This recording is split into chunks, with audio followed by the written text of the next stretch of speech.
Okay, we're live. Good morning to everybody. Welcome to the July 25th, 2026 edition of the Preschool. We have a little bit of a smaller group today, but I think it'll still be a good discussion. And Doc is going to talk a little bit about the war in Iran, and then we're going to focus a lot of today on our plans for an upcoming summer freedom school that we are planning in partnership with Mother Bethel AME, which will start next Saturday. So it's coming up soon on August 1st. And then there will also be a report back from Alice and Kathy on the ongoing preparations for the free school trip to India in September. But yeah, I'll pass it over to Doc.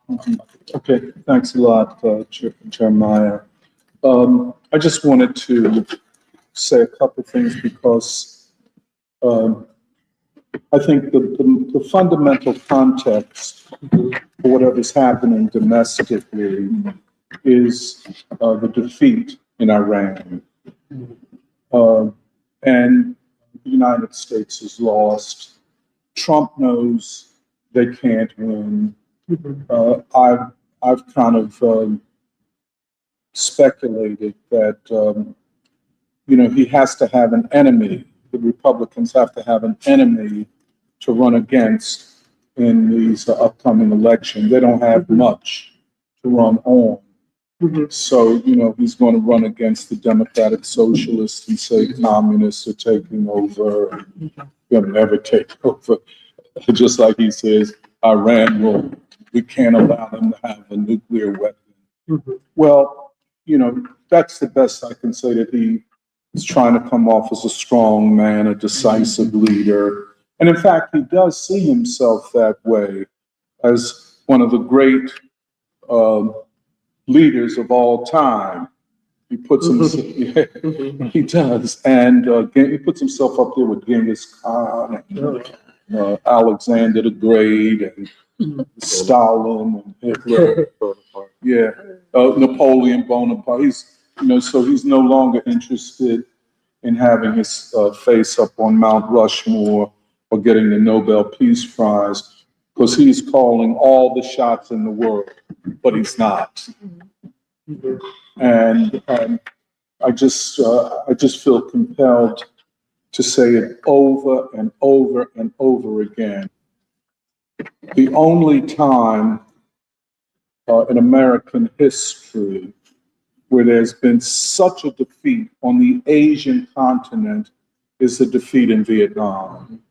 And I always say Vietnam and Iran are bookends. And, well, you can almost study the psychology of the ruling elite in the ways that they respond to defeat, because their narrative and their psychology is that they're not supposed to lose. It's deeply rooted in white supremacy. White men cannot lose, but now they're losing. And they lost in Vietnam.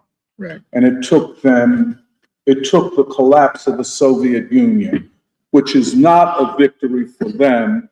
It is, and I say this again and again, it is the betrayal of forces at the top of the Soviet government and the Communist Party who became enemies of the Soviet state, and they brought it down. And there's some things, this is just parenthetical, the United States had a revolution and a civil war and other things, but they never changed the name of Washington, D.C. to something else. So why does the city of the Russian Revolution go from being Leningrad to Petersburg? That just is an indicator of the depth of the betrayal and so on. But they claimed it.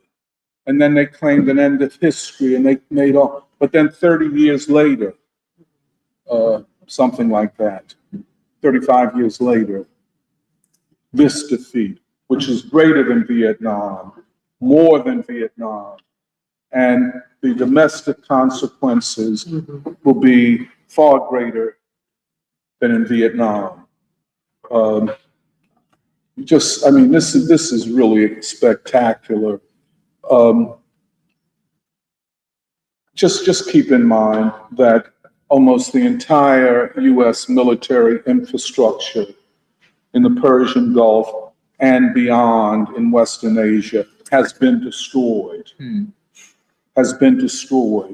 And they keep saying they've destroyed Iran's missile defense system. They don't have an army, they don't have a navy, they don't have nothing.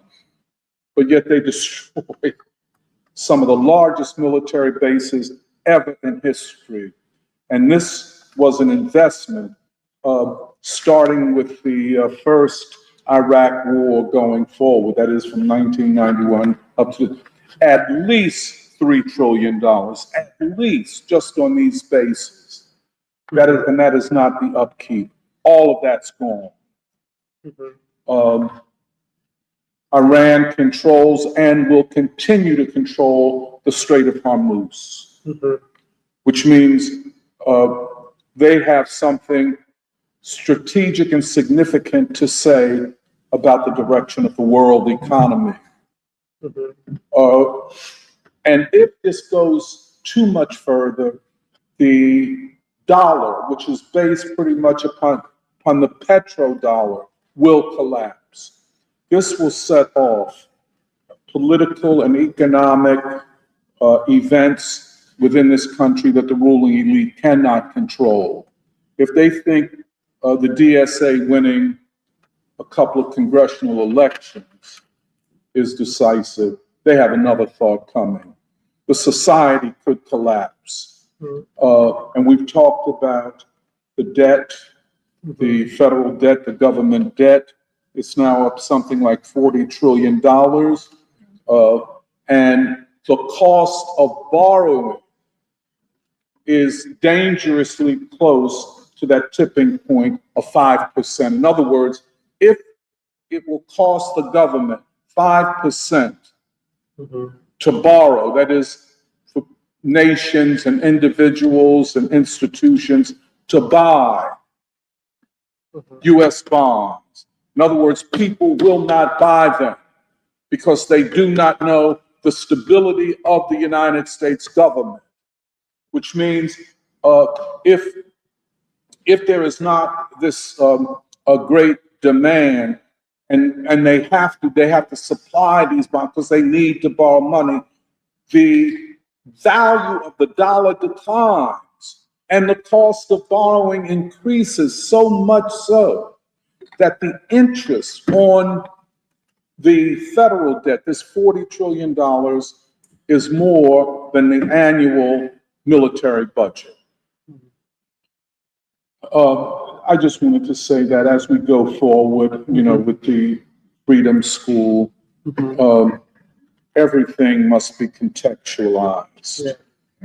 There is no discussing the civil rights movement or anything without a global context. So I'll stop there and then, we'll come back to it. Yeah, no, I think that's perfect because I had some things I wanted to say about this on the Freedom School, Mary, I think also, but we just wanted to have a wider discussion about it. And actually, the speech that I've been thinking about for the past week by King is one that he gave several times, but it's called Remaining Awake Through a Great Revolution. And he gave, I think, versions of that speech in like the 50s, the late 50s, 1965 version that I was reading, a 1968 version also right before he was killed. And the reason why I've been thinking about that sermon is because one could argue that that moment of the mid-20th century and the coming together of these freedom movements of the world anti-colonial struggles, the Black freedom movement, the world communist and peace movements, all coming together in that period, that was, one could argue that was the opening stages of a period of history. And that this moment and then what came after of the collapse of the Soviet Union, the declaration of the American unipolar moment, that was only an interlude into what is now unfolding today. And I wanted to read just like two paragraphs that kind of explain why I was drawn to this speech by King and how I'm connecting it to Summer Freedom School. But he says, this is the 1965 version. King says, "There are all too many people who, in some great period of social change, fail to achieve the new mental outlooks that the new situation demands. There is nothing more tragic than to sleep through a revolution. And there is no gainsaying of the fact that a great revolution is taking place in our world today.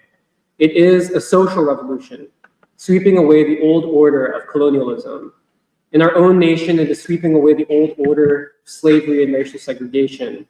The wind of change is blowing, and we see in our day, in our age, a significant development. Victor Hugo said on one occasion that there is nothing more powerful in all the world than an idea whose time has come. In a real sense, the idea whose time has come today is the idea of freedom and human dignity. Wherever men are assembled today, the cry is always the same. We want to be free. And so we see in our own world a revolution of rising expectations." King says later in the sermon, "It may well be that we will have to repent in this generation, not merely for the vitriolic works and violent actions of the bad people who bomb a church in Birmingham, Alabama, or who shoot down a civil rights worker in Selma, but for the appalling silence and indifference of the good people who sit around and say, 'Wait on time.' Somewhere we must come to see that human progress never rolls in on wheels of inevitability. It comes through the tireless efforts and the persistent work of dedicated individuals who are willing to be co-workers with God. Without this hard work, time becomes an ally of the primitive forces of social stagnation. And so we must help time and realize that the time is always ripe to do right." And He says, we must help time. yeah. And I like what you said about the war and how it's changing history, because I feel, to be honest, I feel a lot of this stuff very personally. And this morning I was thinking about, this may sound a little strange, but I was thinking about if we were looking ahead like 50 years from now, and if someone were to ask me, like, what were you doing when the genocide in Gaza happened? What were you doing when the war against Iran happened? What were you doing when the American empire entered this stage of terminal collapse and the world changed irreversibly? Like, I want to be able to answer that question. And I think part of that is being open, keeping your eyes open to how the world is changing, and always being willing to look at the world and your society with fresh eyes. Like, one thing that I know, like Shantanu and I've probably been looking at for the past like 24 hours is the front of the war in Western Asia has expanded to Yemen and Saudi Arabia, who have been kind of in ongoing war for the past over a decade. I don't want to say that much about it, but I think that it's very possible that whether it's the Saudi government or any of these other Gulf monarchies, I think it's very possible that because of this war and the expansion of the war, governments may fall. I think in the course of this war, and we've said it before, but that could include our own, although that remains to be seen. I wanted to bring up, actually, before getting into the Summer Freedom School, just more about the war and how I see it as connected to this task, which is there was a CNN segment that was making the rounds this week where CNN was doing an aggregate of polling around Israel among the American public. And they pointed out that from Trump's first term, July 2018, to today, July 2026, the American people's views of Israel have swung 67 points downward in the span of 8 years, from being plus 51% positive to negative 16%. And that is across the political spectrum. Obviously, it's in the Democratic base, it's with non-aligned voters, it's also with Republican voters as well. And I bring that up because one of the speeches that we may end up reading in the course of our 6-week program is the speech that King gave in April 1967, shortly after his Beyond Vietnam speech, but it's called Why I Oppose War in Vietnam. And he said, in that speech, King said, referring to the Vietnam War, in all our history, there has never been such a monumental dissent during a war by the American people. And he said, at that time in 67, polls revealed that more than 10 million explicitly opposed the war. Additional millions cannot bring themselves to support it, and millions who do assent to it are half-hearted, confused, and doubt-ridden. But the reality is that if you look back at polling from that time, in April of 1967, still the large numerical majority of Americans supported that war. Over 70% said they supported it. 67%, I was looking at the New York Times, 67% at that time said they wanted to keep bombing Vietnam, keeping in mind that Vietnam was the most bombed country in history. It became the most bombed country in history. 5 million tons of bombs dropped on the country of Vietnam. Many more, hundreds of millions, like millions dropped on Laos and Cambodia. Like huge amounts of napalm dropped on Vietnam. And at that time, most Americans supported it, although obviously that changed. When you contrast that with today, it's almost like the King was talking about, it has exploded tenfold among the American people. Today, this is unquestionably the most unpopular war in American history. The net approval for Trump's decision to attack Iran is at -30% among Americans. And there's this article in The Economist that said, the war in Vietnam took 6 years to become as reviled as the Iran war has become in 6 months. And so events are moving at a pace I think very few people are able to even comprehend the pace of changes, but especially being open to how the consciousness of the people is changing. And so yeah, I've said it before, but a lot of what motivates, or part of what motivates me, to be honest, is for myself, I never want to be satisfied while wars like these are committed in our name, and while wars like these remain possible under the current system that we live in. And to be honest, I guess more honest, like I'm very tired of platitudes that are presented to people. I'm tired of the slogans that are presented to people. And I'm very tired of the easy answers that are presented to people. And so for me, again, the reason why I returned to that King speech, Remaining Awake, is because I think that we are living through a period of revolutionary changes. And that's both potentially in America, but also definitely in the world. And I think in order to remain awake through this period, it requires what King called a creative maladjustment.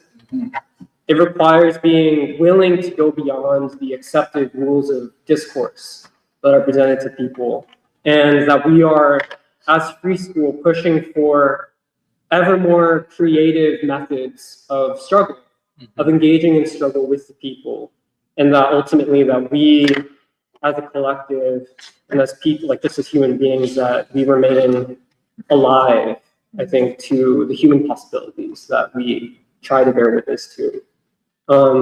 And so I wanted to talk a little bit about, I guess, like where we are in Free School. I just said, this is, during Vietnam, even people that opposed the war in Vietnam did not oppose the Cold War. Yeah, right. But this time, it is a total rejection of U.S. foreign policy and military spending. And that's going to be the next stage of all of this. So I just, it's huge, as you said, huge, unprecedented. So,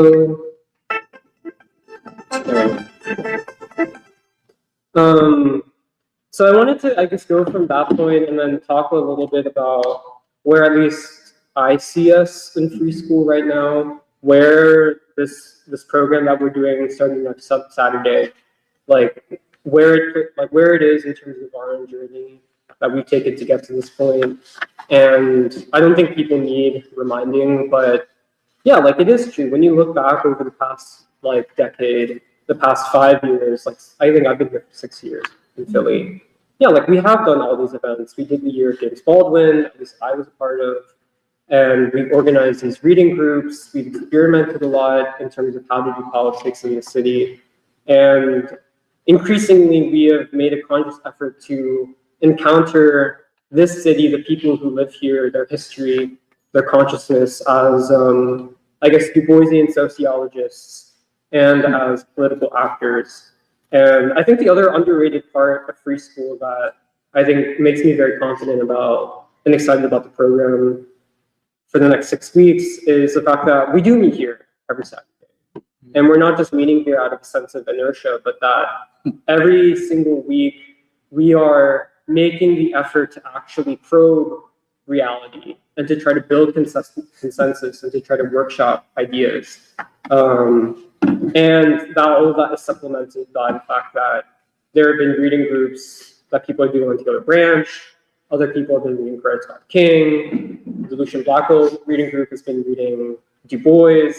And I think this is pretty obvious, but in all this, in Free School, we try to be messengers and we are trying to bear witness to, I guess, the freedom struggles that we know are the rightful inheritance of the people, and especially of children.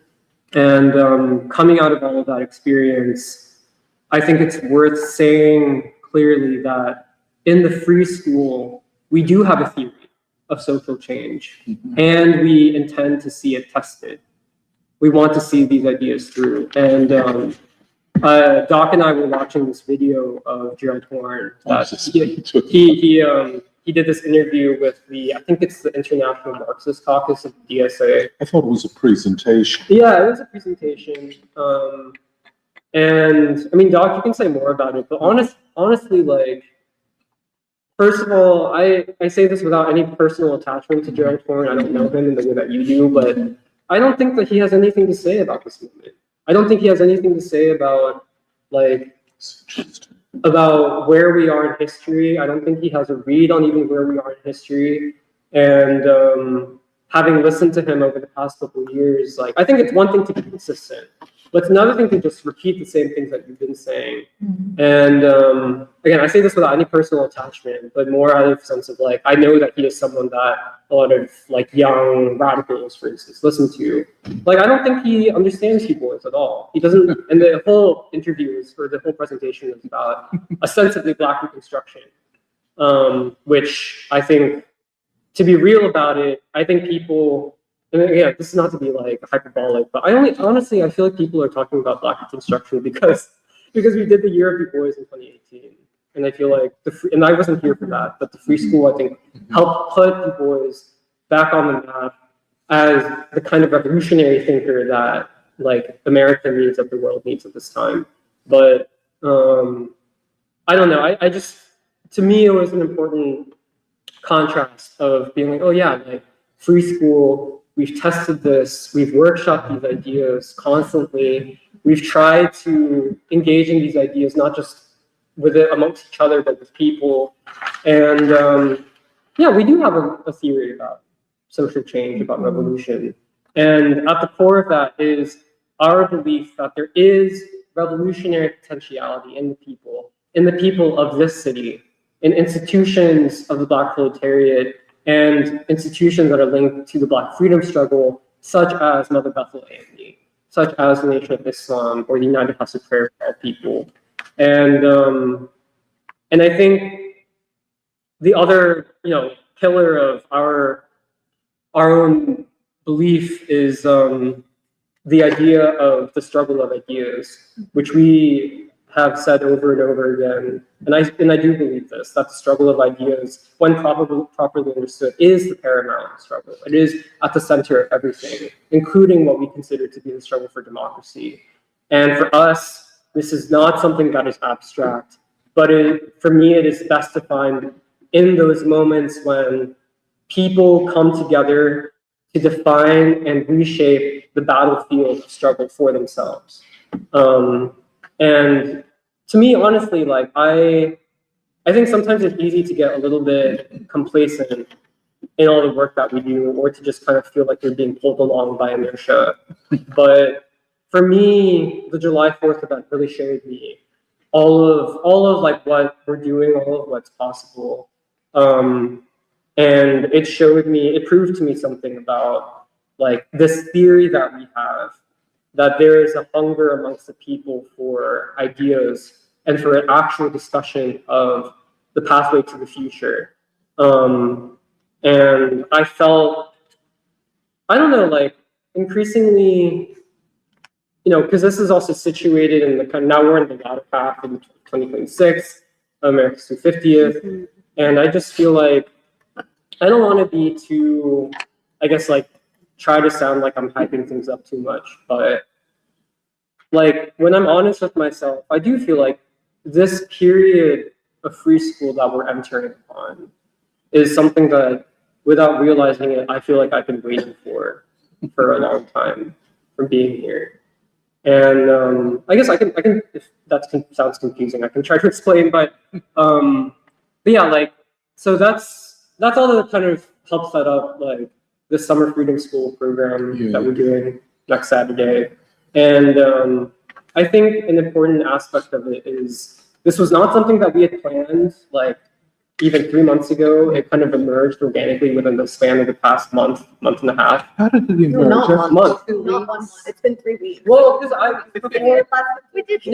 no. So before July 4th, I had How did it emerge? before July 4th, I had an idea to do a joint Yeah. reading campaign with But that Mother was Bethel. for fall. Yeah, so we had no sense of the timing, but it was just an idea that came about. But it was like really with July 4th, I feel like that it snapped things into focus.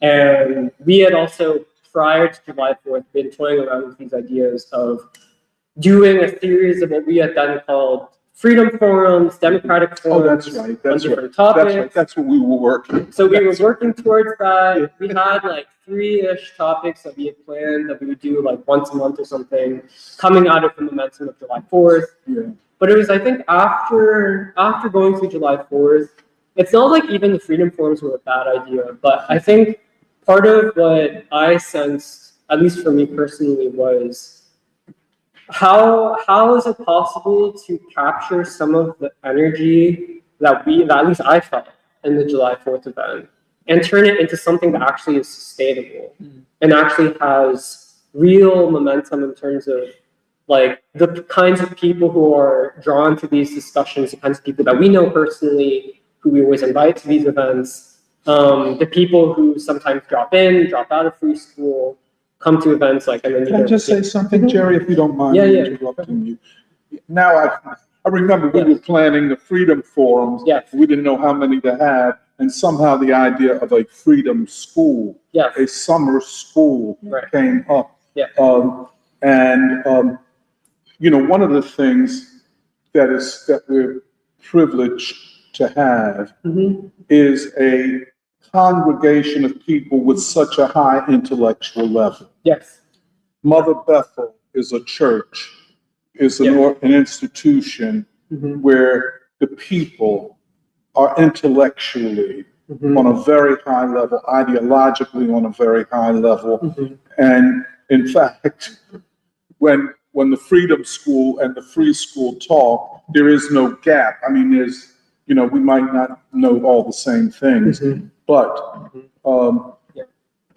but they know what we're about and we know what they're about. Yeah. And it made all the sense in the world to bring this together. And it happened so quickly. There was, I know you all met with Trina, and Emily and I met with both Reverend Cabanez and Dion.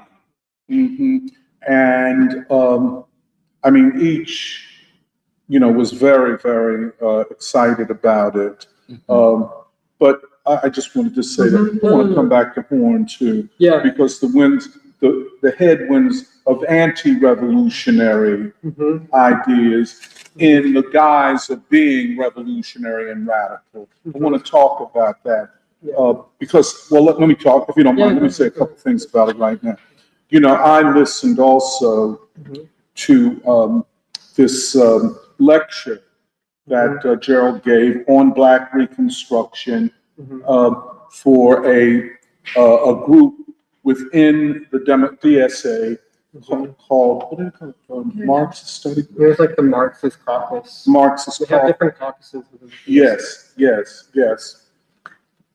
And so, it's almost mandatory these days that you at least acknowledge Du Bois. Yeah. And this was not the case 5 years ago, 10 years ago. Yeah. And you have to acknowledge Du Bois. If you got any other agenda, don't even come to the table. Yeah. Du Bois is a foundational figure. So the DSA, who would not have considered Du Bois 5, 10, 15 years ago, they were into identity politics, intersectionality, and Du Bois is all the opposite of that. But Gerald, and I know Jerry and I were going back and forth on it because it's always, he is so negative and pessimistic and so out of touch with the reality of the world and his own country that you just say, do I have to listen to this? And that's what Jerry asked me, and I said, no, man, what do you think? He just listened to a part of it. Yeah, it started, I can't watch this whole thing. Yeah. There's a total diminishment of Du Bois and Black Reconstruction, although he front loads the lecture with all of these quotes from Du Bois. And of course, you quote Du Bois, Du Bois is so magnificent as a writer and a thinker. But what he was doing was trying to associate Black Reconstruction with his theory of settler colonialism. Now, settler colonialism is just like intersectionality or deconstructionism and so on, going back in the 90s when you guys went to college. It is, Keep going. oh, I'm sorry, when y'all were born, I'm sorry.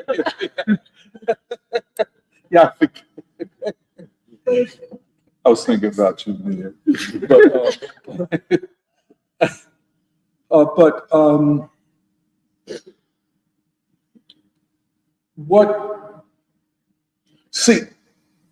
Let me just say this. The ruling elite have an ideological and a propaganda strategy. They must control the intellectual, ontic, epistemic consciousness space. They must control it, and they don't care who and what they align with momentarily if it takes down a more accurate, truthful, presentation of reality.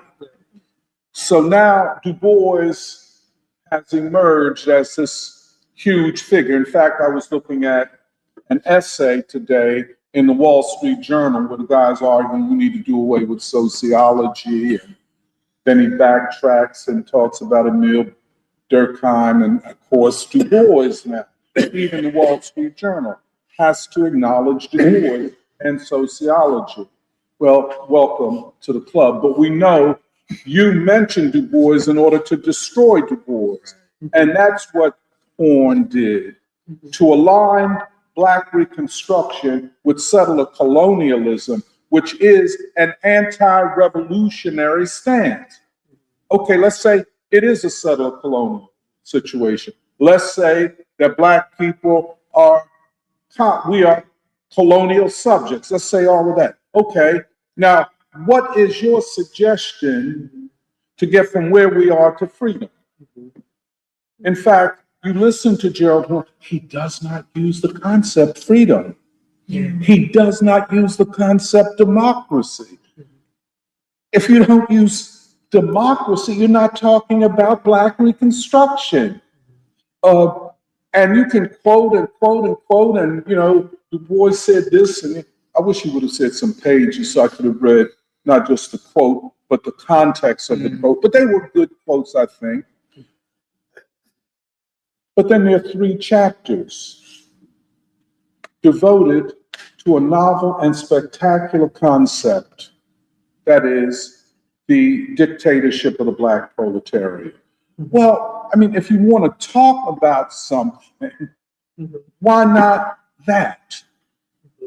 And then his critique of Black Reconstruction is one sentence, more or less. He didn't mention the Native Americans. Also, he critiques Du Bois by saying, it's like, it's curious that Du Bois does not pay attention to the Haitian Revolution. Okay. Or to the internet, his critique of it is always, Du Bois and Black Reconstruction does not pay enough attention to the international situation. Which also is Sorry. Yes. See, this is why it's very difficult, to listen. Because, okay, you threw that out now. What do you mean? I mean, what are you saying? And and then again, the title of the book is Black Reconstruction. We're talking about a specific critical revolutionary moment in American history. You know what I'm saying? But I say all of that to say, if he cannot, as he cannot acknowledge Black Reconstruction, he cannot acknowledge the Black freedom movement of the mid-20th century. Yes. He cannot acknowledge Martin Luther King. He cannot, and so what are we left with?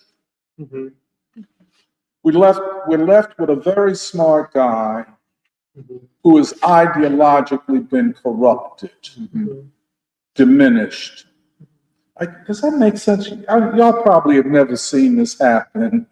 I've seen it all too often, where people in a certain period of their lives have a lot of revolutionary energy, but then a huge event could occur, like we've talked, the collapse of the world communist movement, and they don't know where to go. So they scatter. Some go towards liberalism and social democracy. I saw that close up. All this DSA. I saw when communists and radicals abandoned any notion of radicalism and freedom and a new democracy for this nebulous concept of democracy, which we must assume they mean bourgeois democracy, liberal democracy, processual democracy. And so he's one of those people. He is therefore politically and ideologically unreliable. And for those young people, and I'm assuming mainly young white people, DSA, who want to know, but don't know how to read these texts. Well, we have the same thing here in Philadelphia after years, as you say, of the free school, Du Bois, the year of Du Bois, yada, yada, yada, yada, yada. Something pops up, a Du Bois school. Well, anybody could do whatever they want. But the question becomes, just to keep it 100, but you never came to anything that the free school was doing the year of Du Bois. We were reading the Philadelphia Negro for a year at Mother Bethel. So a lot of people say, well, that should make you feel good, Tony, because they're imitating you. Imitation is the best form of flattery. I said, I don't think so. But here we are. And I think what Jerry is saying in the Summer Freedom School, if you look at the topics, and I guess you do, I think, although, things might change in the discussion as we go forward, but this will be a great contribution to the development of the consciousness of the people of Philadelphia. But go ahead, Jerry. Can I just say something really quick? Is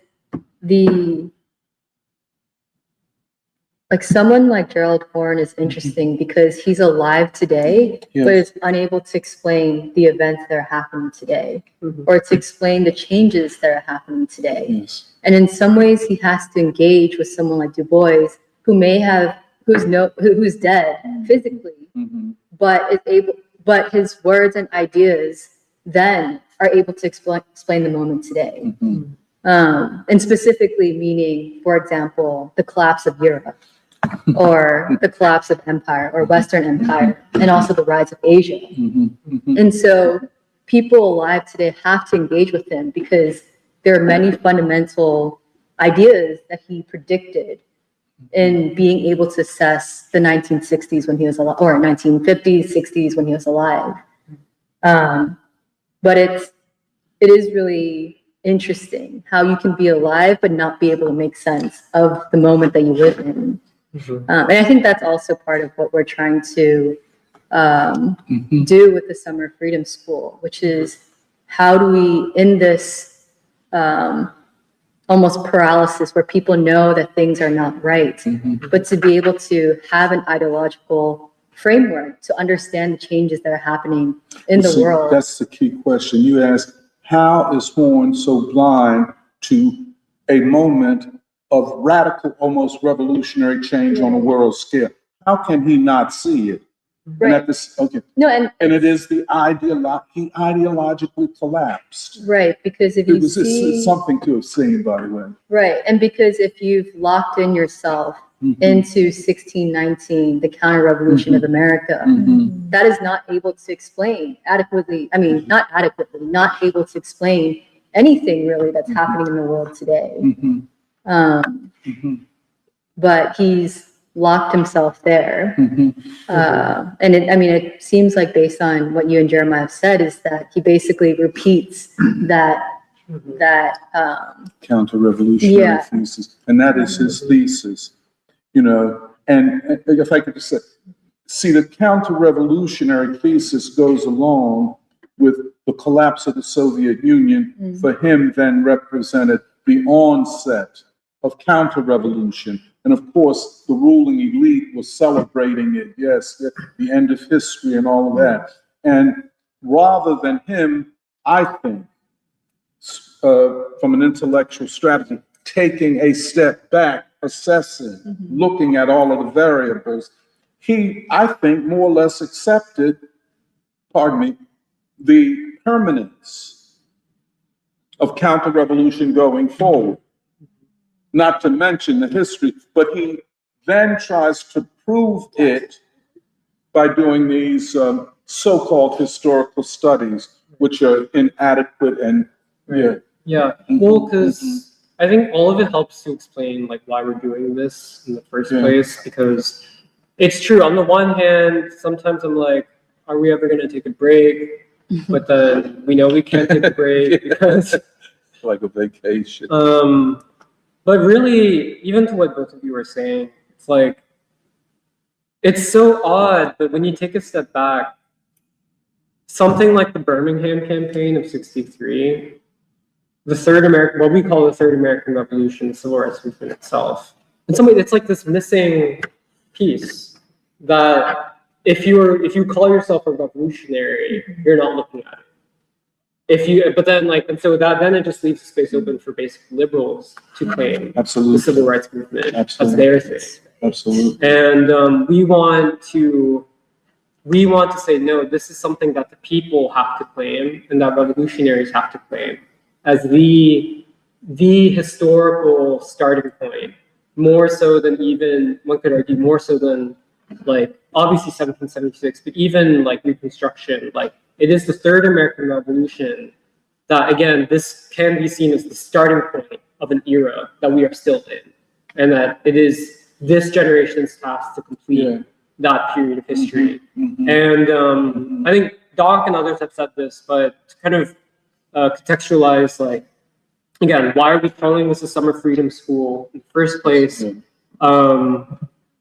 Funnily enough, I think in a lot of ways, the free school can only be imitated. We are not imitating anybody else. We are following in certain traditions, but we're not imitating anybody else.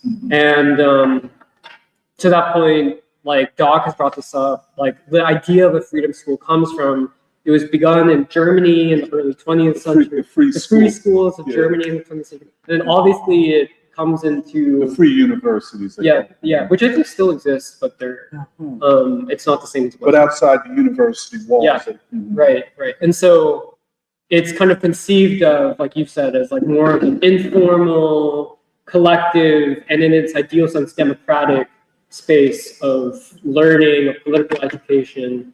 And then the obvious next, I'm sure that there have been other attempts to kind of experiment with this, but the obvious next example that we draw from is the Southern Civil Rights Movement. Yes. And the freedom schools that the SCLC and SNCC took up in the South during the movement. Kathy has also brought up the Cuban Literacy Campaign as another parallel example that we draw from.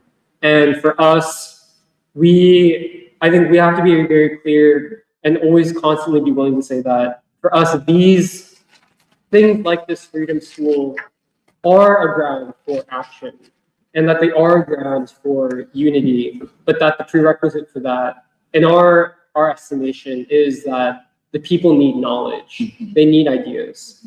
And so ultimately, we want this Summer Freedom School program to be, like, if I were to boil it down, it is essentially a study of what it would take to wage a people's struggle for freedom here today in the city of Philadelphia.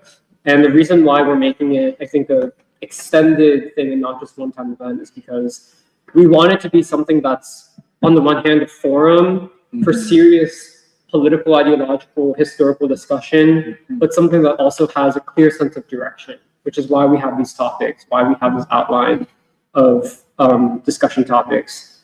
And then just the other thing is, go over the topics. Yeah, I'll go over those. Yeah, so the six different topics that we have in mind for the program are starting with Martin Luther King and the Revolution in 1963. The second week, so Martin Luther King, the Revolution of 63 will be next Saturday.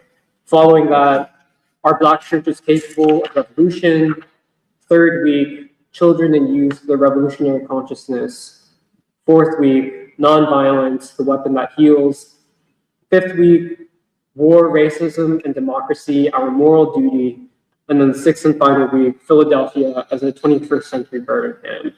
And I think it's very appropriate that we're taking on these topics because in a lot of ways, these are at the core of the open-ended questions that have to be answered and resolved in order for people's struggle to be made possible. At least I think that. And just the last thing I'll say is, at least from what I prepared, it's like, I think looking back on preschool and the years that have led up to this, and even the past few months that have led up to this, part of why I feel confident about it, and even why we feel confident we can take this up pretty quickly within the span of basically by next week, is I do think that everything we've been doing has led us here. Like the fact that I don't think we should take lightly the fact that we do meet here every Saturday, and we're not just like sitting here, but we're actually thinking and talking.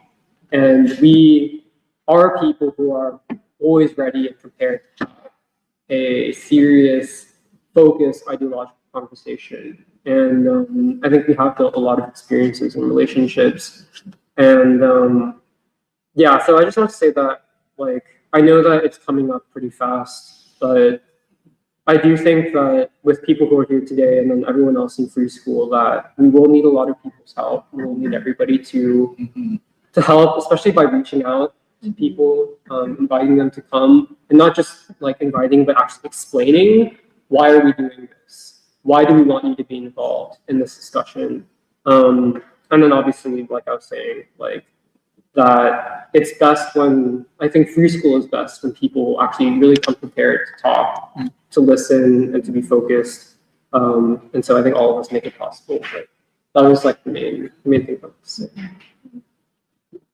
Well, I was also thinking about remaining awake through a great revolution because I feel like in some ways the pace of like even world events and the pace of our own like momentum as a group has accelerated a lot in the last like 3 years even. And I feel like it is challenging because the fact is that every week there's a new update on the Iran war. And it's like important where there are actually like hugely significant things going on in the world every single week. Mhm. And sometimes it is like a lot to be like, whoa, is this really happening? Like, do I have it in me to actually understand like what is happening, what it means, what it says for like myself. Mhm. And I feel like in some weeks, I feel like the best I can do is like hang on and be like, okay, like I'm along for the ride. Like I'm getting dragged through the wind and like I'm gonna try to hang on and not fly off. And I feel like there are those weeks when like basically you need the momentum of like other people around you to like keep you grounded or to be like, yeah, this is what's going on. Mhm. But then I feel like some of the thing is that the part of what I think is also deep about the summer freedom school, that conceit is basically, in some ways, like I feel like we have tried a whole lot of different models of events over the last like 5 or 6 years. We've tried like the 3-day like ideological symposium thing Mhm. many times, and I feel like we have made like very important like ideological or like, theoretical breakthroughs. But at the same time, I feel like what we've come to feel is that the ideas are not just for the sake of the ideas. Mhm. Like the ideas have to be developed, but ultimately they have to live in the people. Mhm. And I feel like from the January like freedom school that we had with Mother Bethel, I feel like that really opened, that changed something for us. Where in a lot of ways, like our struggle has been knowing Du Bois and increasingly knowing the city of Philadelphia, we feel these ideas should organically live in the people.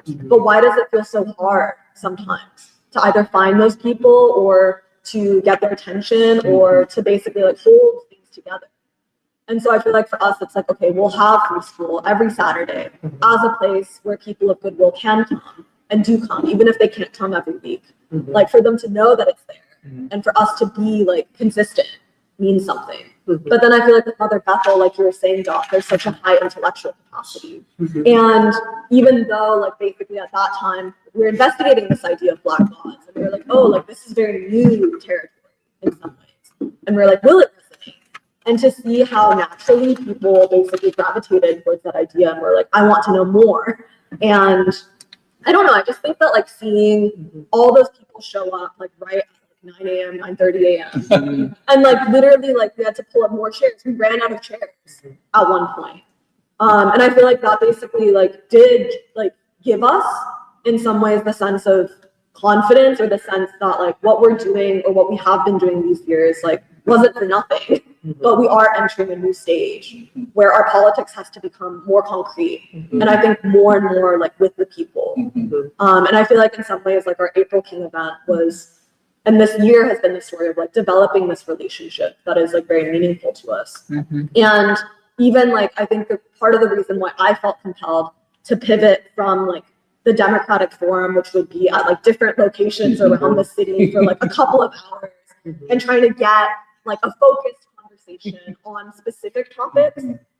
Like I think that like that idea came from like good intentions and like us thinking and trying. But part of what I felt was that the July 4th event already accomplished quite a lot of that. Like I feel like it set the ground of like people are thinking about these ideas, like the ones that we've set up in the 6-week program. Like people are thinking about them to a certain like degree. And if anything, like we want to connect them together. And really the thing that connects them is both like the continued ideological work that we've been putting in for the last like 6 years, 10 years, 15 years. But then also like the Third American Revolution. And in some ways, like part of what I also want is for free school itself to be like more, like I think like not just us, but to actually feel like the walls come down and that more and more people can engage with a conversation at this level of like ideological intensity, of focus, of purpose, and to actually like be committed to that, not just for like an hour or 2 hours, but like to say like for 6 weeks, I want to study this and I want to study it not just for like my sense of curiosity or my sense of self-improvement, but because I want to be part of the solution to the problems that are in this city.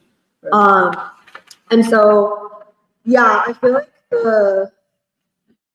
I like this idea because basically we have so many different projects going on. all the time. Like we have Taylor Branch on Monday, we have Lucian Blackwell on Tuesday, we have sociology on Wednesday when we restart. We have Black Reconstruction on Thursday. We have Coretta Scott King on I don't know which day of the week. We have Adele on Thursday and Friday. We have preschool on Saturday. We're planning on Sunday. India trip. Yeah, we have India planning on Friday also. And so we keep like joking that we need another day of the week to like rest. But ultimately, I feel like the weekly Saturday has always been the center. Like I think weekly Saturday has always been the center of the wheel. And that's where all the ideas have to come back. And I feel like that's also where like I think people should be most drawn to. And yeah, I think that basically this move towards a more concrete form of politics where sometimes I feel like it's that our previous model of like trying to do an event every month was like, we would be like grinding to be like, oh my God, how do we get people to this one event 1 month? And then we would like rest for 2 days and we'd be like, okay, now we have to do the next event. And in some ways, like even that, like that felt exhausting in one way because I feel like we're trying to prepare to like be able to be with the people. But the thing is that I think now, like, I feel a little bit trepidated by this thing because it's like we have to be on post. Like we have to be locked in for 6 whole weeks. But the thing is, like, ultimately, like I want every week to be like that much with people, with ordinary people, knowing what they're thinking and to feel like basically like we are part of a single fabric or a single community. And yeah, like basically like partially like I do ask like, oh, do we have it in us? Because after the 4th of July event, I was like, oh, like I'm really tired. And honestly, like I didn't even mention this, but like after the January Free School, then we had the Beckett Symposium before the King event. And I feel like all of that was like a lot of work. And I think it's a worthwhile question to ask, like, can we succeed? Do we have it in us? Do we have what it takes?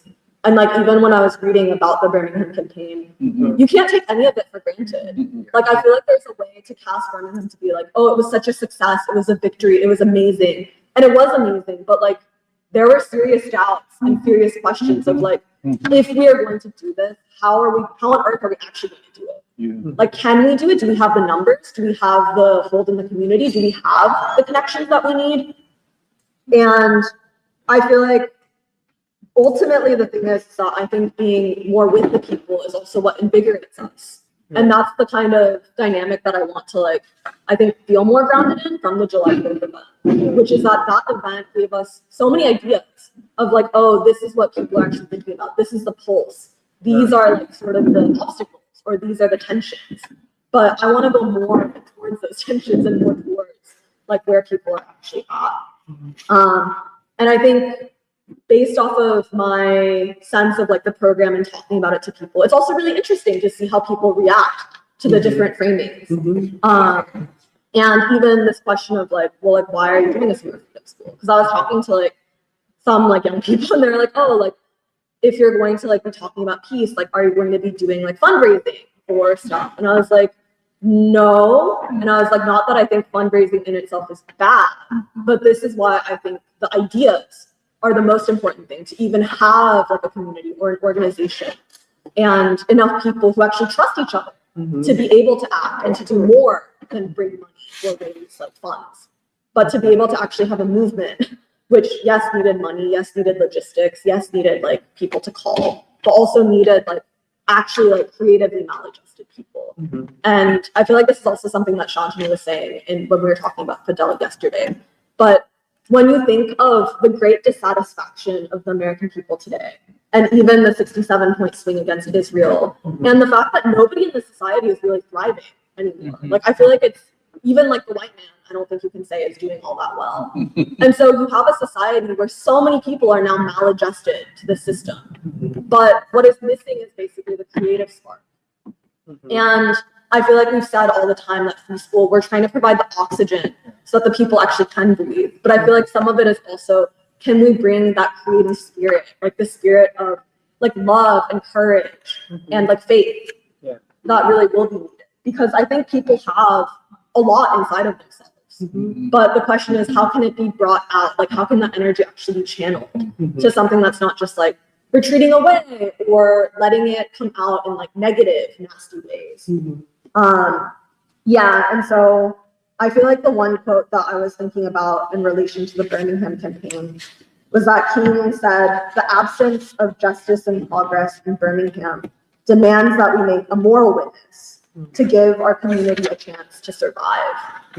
And Where's that from? it's just from Taylor Branch, but it's like a quote that he like said.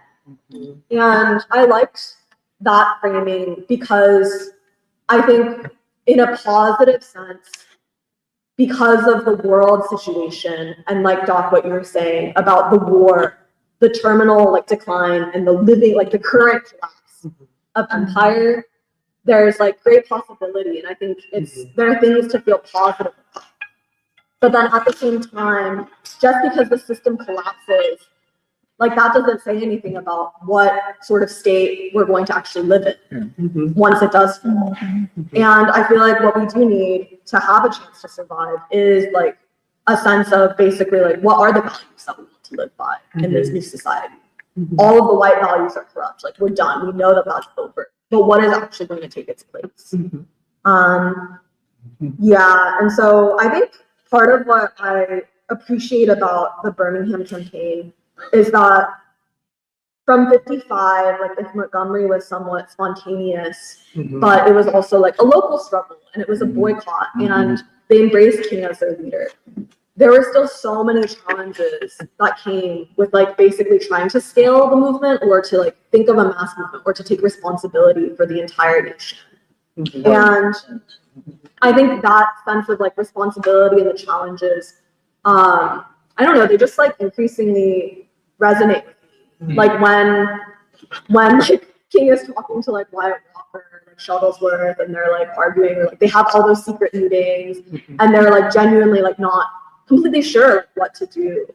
I feel like in some ways what is needed also for our like ideological and political maturity is to like take seriously what that meant, where we so respect and admire the Third American Revolution. And we believe that like really this is the struggle that still resonates for today. But like in order to take it up, I think we also have to take on some of like that pain and like the difficulty and the challenge. And to not just like be like, oh, like it was so great, it was so easy, like King was a saint. Like and I feel like that's what I'm excited to also get into with the 6-week program, which is that there are many people who I think recognize like if they're drawn to King, they're drawn to that struggle. But it's like, what do we actually want to like pull out of it? And then I think the very last thing that I was thinking about is like the question of, yeah, like what era are we actually in? Like this thing of like, are we in a time of like counter-revolution and like, is it an era that should be defined primarily by like the corruption of the ruling elite? Or are we in an era of basically like new possibility and new like democratic struggle among the people?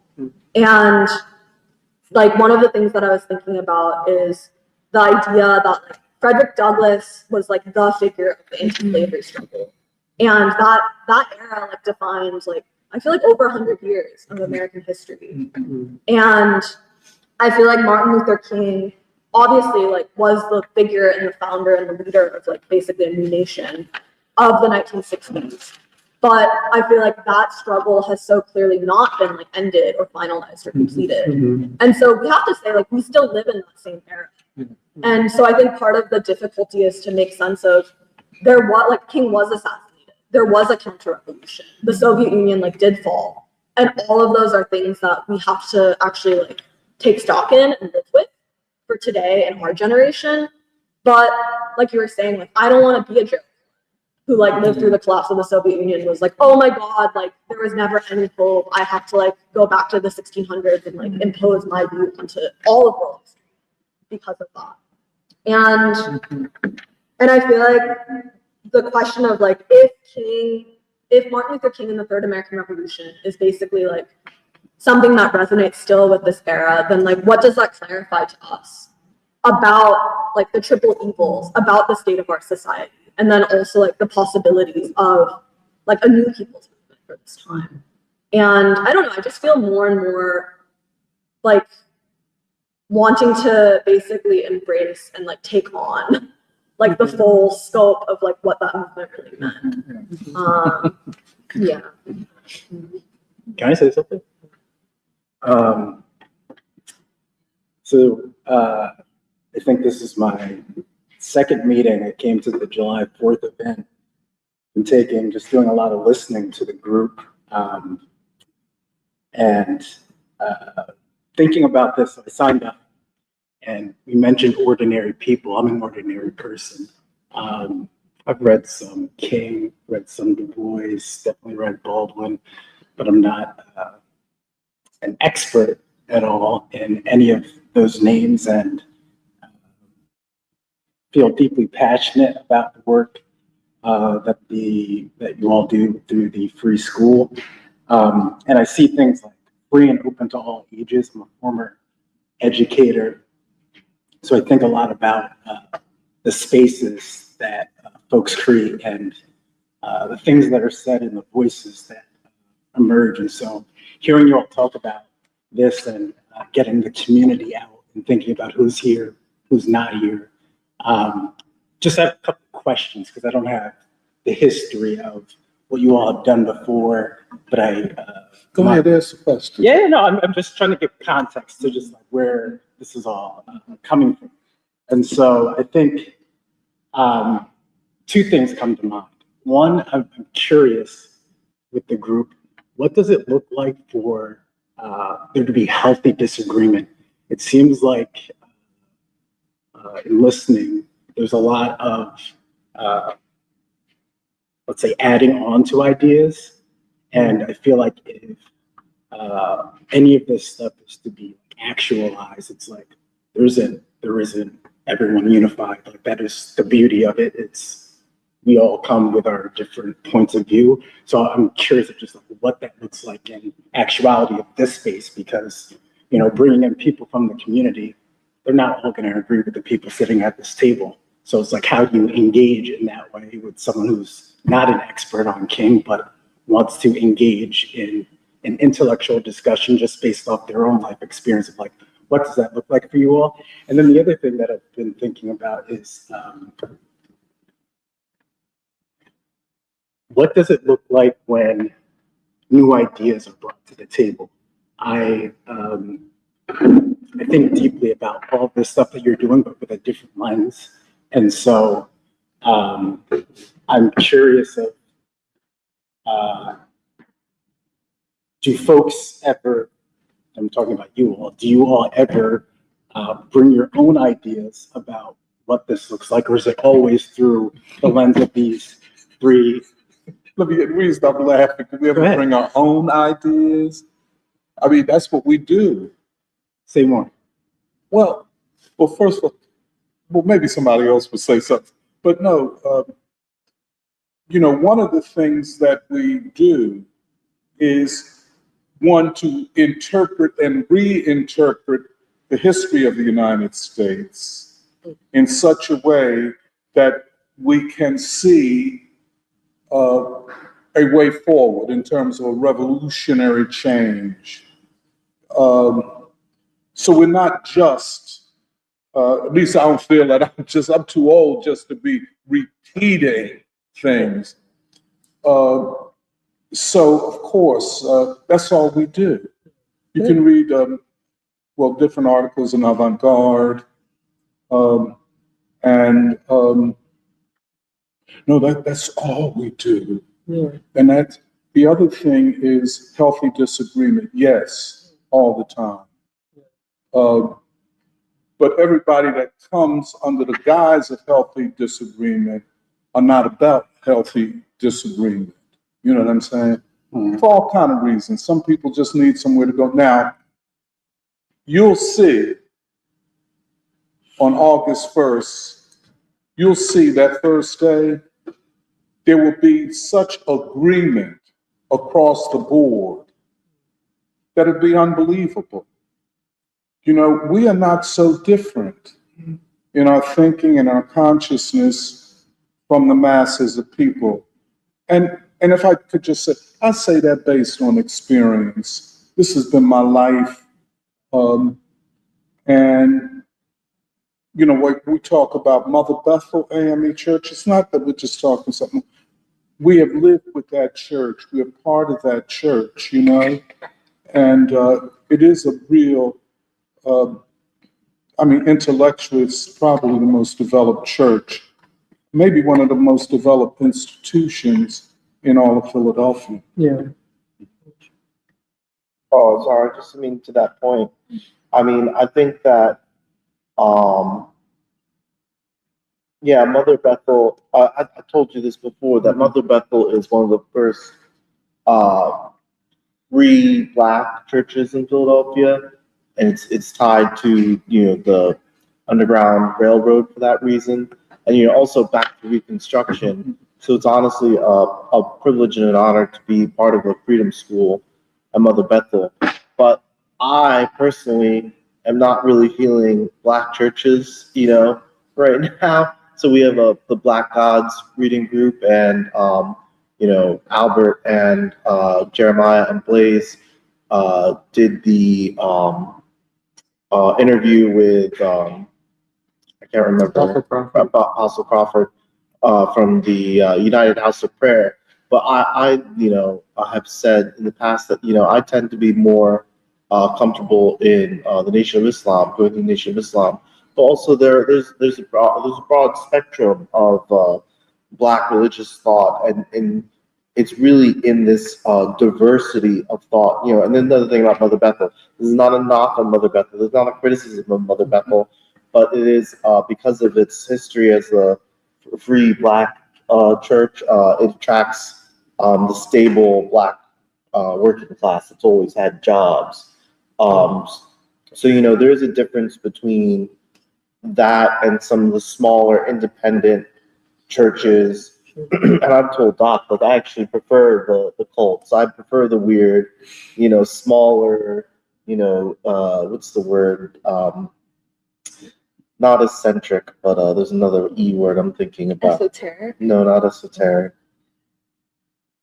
Can't remember. Eclectic churches.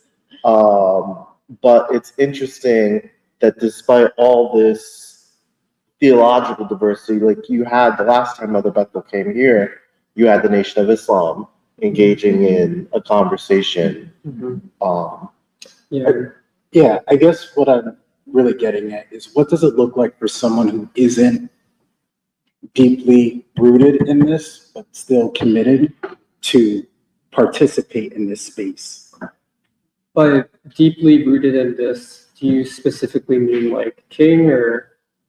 Deeply rooted in, let's say, people's liberation and being an African American, Black liberation, but for all people. So I think I'm just wondering, what are if there are boundaries, what are they, or am I just imagining them and they are projections of mine?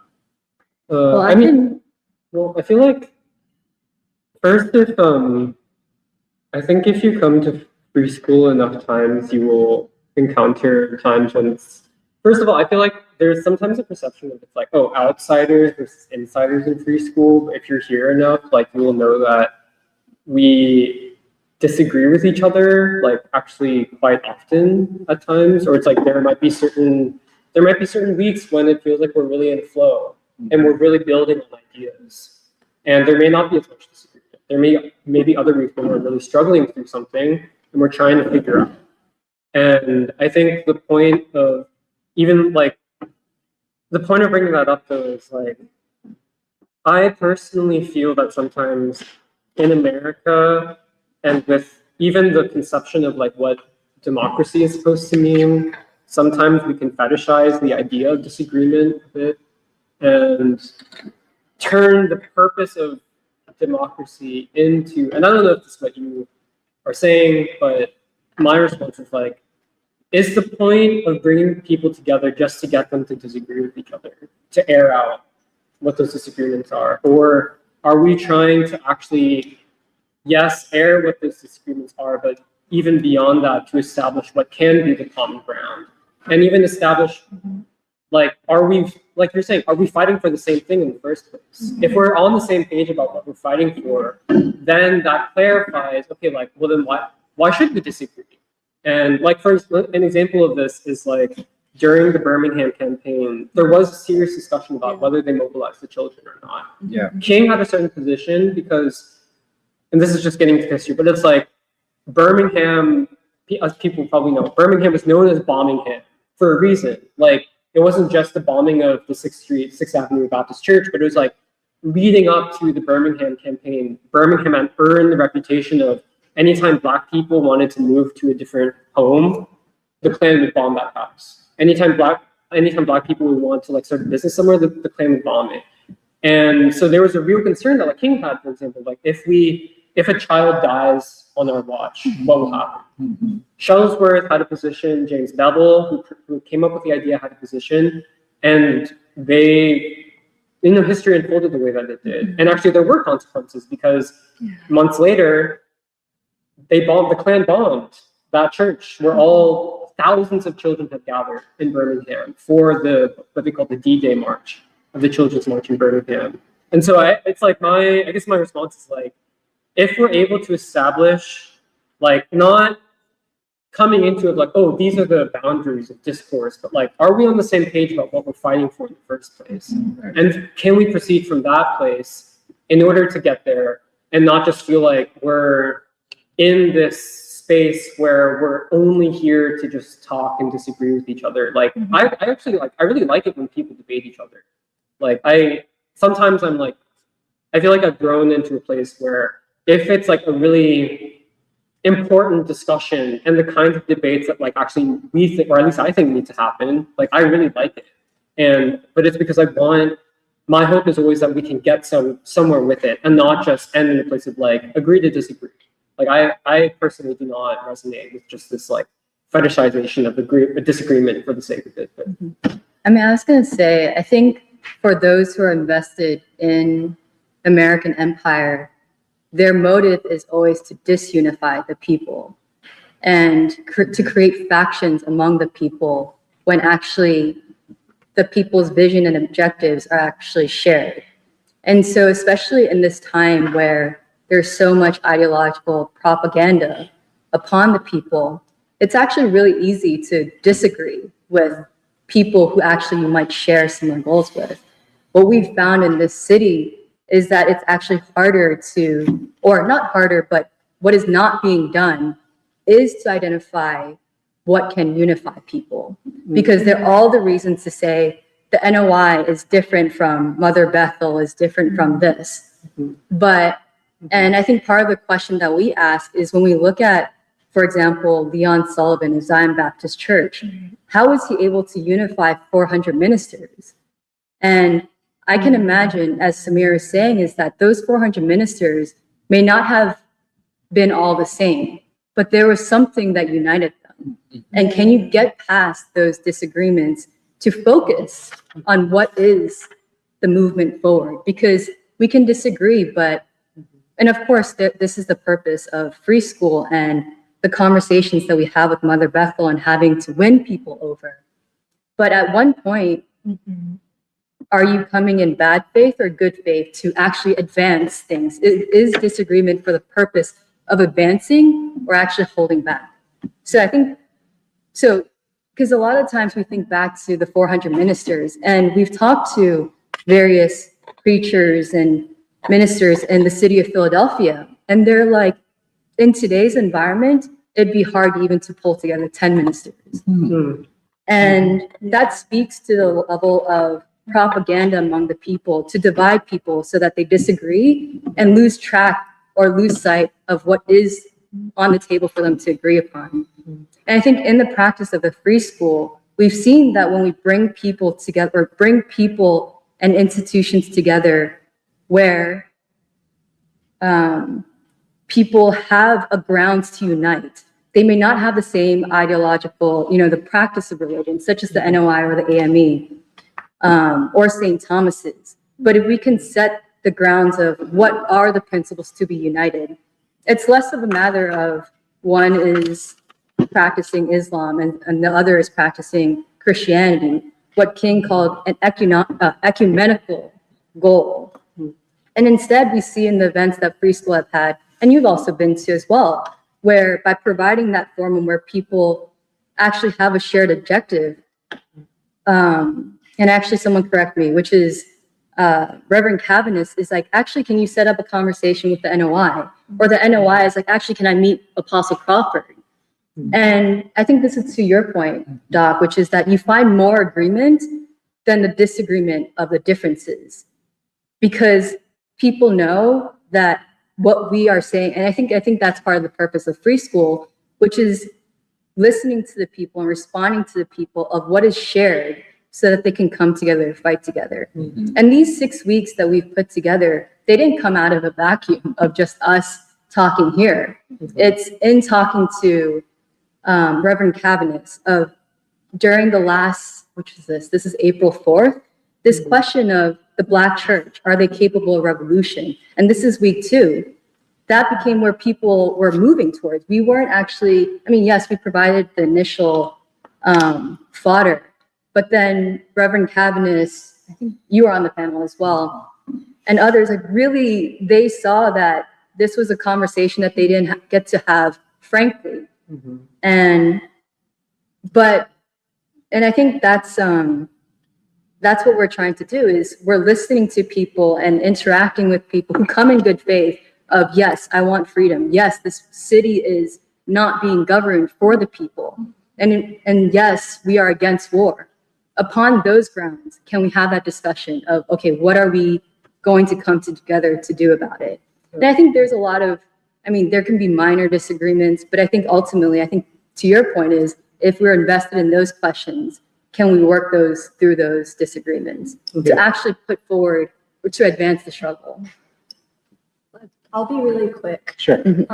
I also think that, like other people were saying, like there's always going to be disagreement, and I think the question is, and like in society, I feel like there's so much disagreement. Like I feel like we live in so much chaos where actually people are all over the place and there are all kinds of opinions.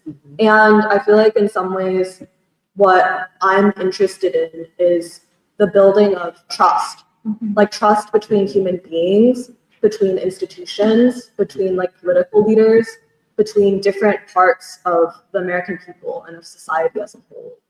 And I think if there's trust, then disagreement is also like resolvable, like you can work it out. But if there's no trust, then every disagreement becomes taken as basically an indictment or something about like you fundamentally. And I think in this society, like I accept that trust is not easy to build, and it's not easy to know other people or to even show yourself. And I think part of what I see as the point of the discussion, like political discussion, is also to say like, if you come in good faith, like I want to actually give myself, and I want to build trust, and I want to give the best of myself, and I also want to believe that other people are going to give the best of themselves. And I think if we're grounded in that, and basically this idea of principle, like are we here to do the right thing, and not just like for ourselves, but to actually try to do the right thing for humanity. If we're grounded in that, then I feel like we should also align more on like what is to be done. And I think those disagreements, like mostly we can, but yeah, like I just think that trust is something that like we can't take for granted.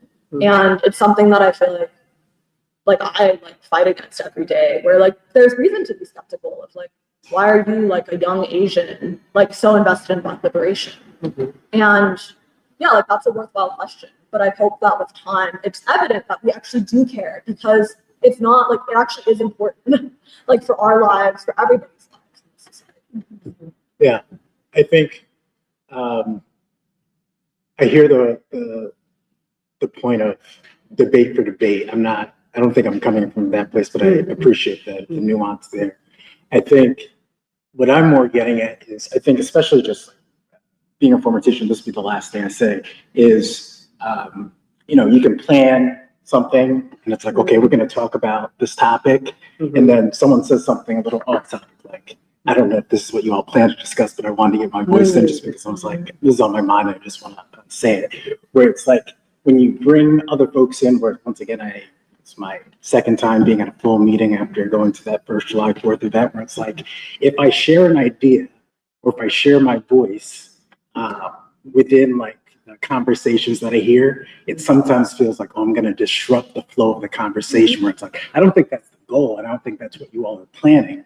but I feel like that is sometimes the feeling that I get. So it's like, oh, well, if other folks came to this and they just wanted to share something that's on their mind, I can imagine other folks having that feeling. So it's like, how do you create a space that is as intellectually rich as this? And that's part of the reason that I come. I'm like, oh, I feel like there's a lot to learn, but also a lot of just like different points of view that I can bounce ideas off of, or just go back into my own thinking and think about. But it's like, not everyone is coming in with that level of depth of knowledge of these thinkers or just like the world at large, but they still have voices. They still have opinions about things like that. So I think just in my mind, I've been thinking about, okay, how do you balance? For me, it's being able to take a risk. Yeah. And to be able to listen to others and see if our commonality blends. And if it doesn't, that's okay too. But the thing is that we are working for the people. Everyone wants liberation. And this is what we feel is one of the avenues to make it happen. Yeah, I don't want to take up the conversation, but that's, Yeah. I mean, the thing is also, if you have ideas that you want to bring to the table, the best way to find out, I guess, what the response will be is to say what the ideas are. You know, like, I don't think, I mean, and also because it's like these Saturdays have, I think, because we've been meeting for so long, it builds up a certain culture. I think that's true. I think like our library reading group that we do at Lucian Blackwell on Tuesdays has a different feeling. Like, I think when we do like next Saturday, the 6-week program, I don't think it's not gonna feel the same as like when we have these like the weekly Saturdays here. So I think each occasion comes with certain, for me, like, I'm conscious of like, okay, this is a different kind of space. And part of that is like, even in planning out the curriculum for the upcoming 6 weeks is, yeah, like I want this to be something that is open and people can like very quickly understand without any of the historical background. Like that's the point. We want it to be something that's open for kids, for students, for teenagers at least. And I agree with you that you can't just start from this place of like assuming everyone has the same body of knowledge, because people don't.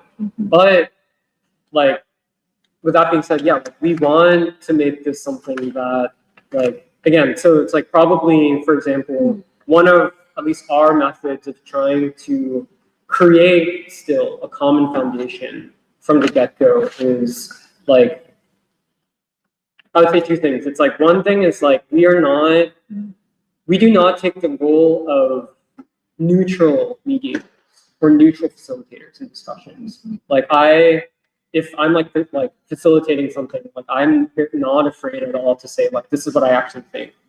And I think that in general, free school, when it becomes a collective thing, like, yeah, like I think we're not afraid to put ourselves out there and be like, okay, like these are our ideas. How do you respond? Like, what do you think about it? But it's like, it requires, like John was saying, it requires taking a certain risk of being willing to put yourself out there, because in American society, people are so otherwise socialized to conceal what their motivations are, what they really think about stuff.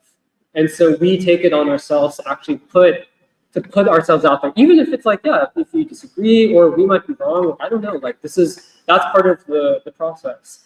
And I think the other part is like, yeah, like we're most likely going to be doing, for example, in the first week, like reading out loud a selection from King that really, we hope, clarifies like, okay, like, you know, a certain Martin Luther King, let's try to reintroduce ourselves to Martin Luther King as revolutionary with that explicit framing, how he thought of himself and he thought about the civil rights movement as revolution. Like, if we can build that common basis of like understanding from the get-go, like yeah, like I want it to be something that people can like not have to feel like they're dumped into something that's like way over their heads. So yeah, I think that Jesse will move. Oh, Can I say this one thing? I just wanted to say something on like this idea of knowing these people. At one point, I didn't know them either, but I got to know them through their ideas, and I think that is what mostly we try to elevate. We base ourselves on King, Baldwin, Du Bois, but we try to elevate their ideas and hence them as people who had these ideas within them and gave them to the people. And I think that if you tell somebody that the problem of today's society is poverty, racism, and war, they don't need to know, or they might not know that King said those words, that those were three evils of society. But they can resonate with that, they can still identify that. And as you were saying, that they have their own experience of material reality, so they would be able to grasp those ideas. If I say, each of us helplessly and forever contains within us the other, people don't need to know that Baldwin said that, but they feel it. They can look at another person and say, yes, I see myself in you, and they can resonate with that idea. So I think I feel personally about this because, yes, at one point, a few years ago, I didn't know any of these people or the things that they said, but I liked what I heard and the ideas, and they resonated within me. So I made that effort. And that's also kind of what we are trying to do with this Summer Freedom School, that we have these people and their ideas, and that will sort of motivate the people to say that, yes, I want to know more. I'm already invested in Black liberation, and these ideas are attractive to me. So why not learn more? And I feel like that's generally what I believe, that people are hungry for ideas and for knowledge and for a way to look at their future without being in despair. So why wouldn't they engage, even if they don't know who said what?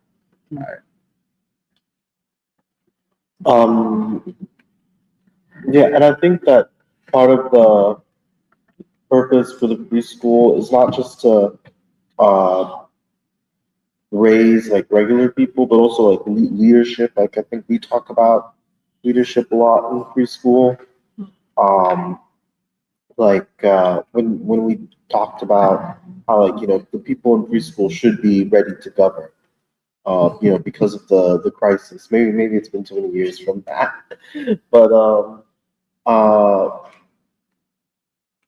to the point, like when we studied Hegel, some people online or streaming were like, why are you studying Hegel? Like, shouldn't you study a black author? And I think that we had to try, even though it was beyond maybe it was a little difficult for a lot of people in when we started it, or when we talk about philosophical ideas. But I think the point is we're trying to elevate people to leadership. It's like the way I view preschool. I was driving in this morning thinking about like, how do I explain preschool to other people? And I think this class has helped me to do that because when I first got involved in preschool in 2016, we had the conference Radical Science for Revolutionary Times, and we discussed a lot of what we're talking about today, which is the fact that we're in radical revolutionary times. These are definitely you have an economic crisis, you have a political crisis, you have a scientific revolution, cusp of a scientific revolution, but there's no leadership, and because there's no leadership. How can, we used to say there's no left. How can you have a revolution without the left? And that's sort of the contradiction, I've been thinking about for like 10 years. And, that's how I see the free school and any sort of political education as the purpose of, is to, a pedagogy for political leadership in society. And, so yeah, so what is the free school? Free schools in the tradition of other, freedom schools. And, in regards to that tradition, we have to try to elevate, regular people, but to challenge them to lead to leadership. And to that point, I think Mother Bethel, before their summer school, their Saturday school, they came and they met up with us here, and a lot of them were like, "Well, I'm an educator. I'm this, I'm that." And I thought it was a really good. I thought it was a really good class. Quite frankly, I thought it was a life-changing class. And the last thing I wanted to say was I saw Miss Jackie outside Mother Bethel, and she introduced me to her friend, and she was like, "Oh, I met him at Temple." I said, "Yeah, he was a student at Temple, and I met Miss Jackie, who was an activist who was a leader in her community." The Stadium Stompers? She led the Stadium Stopper organization, and her friend was telling. I made a joke to her friend basically, of like, "Yeah, I went to Temple, but now I come here to unlearn everything at Temple," because it's more than just, this is my final point, it's more than just learning, but actually unlearning things.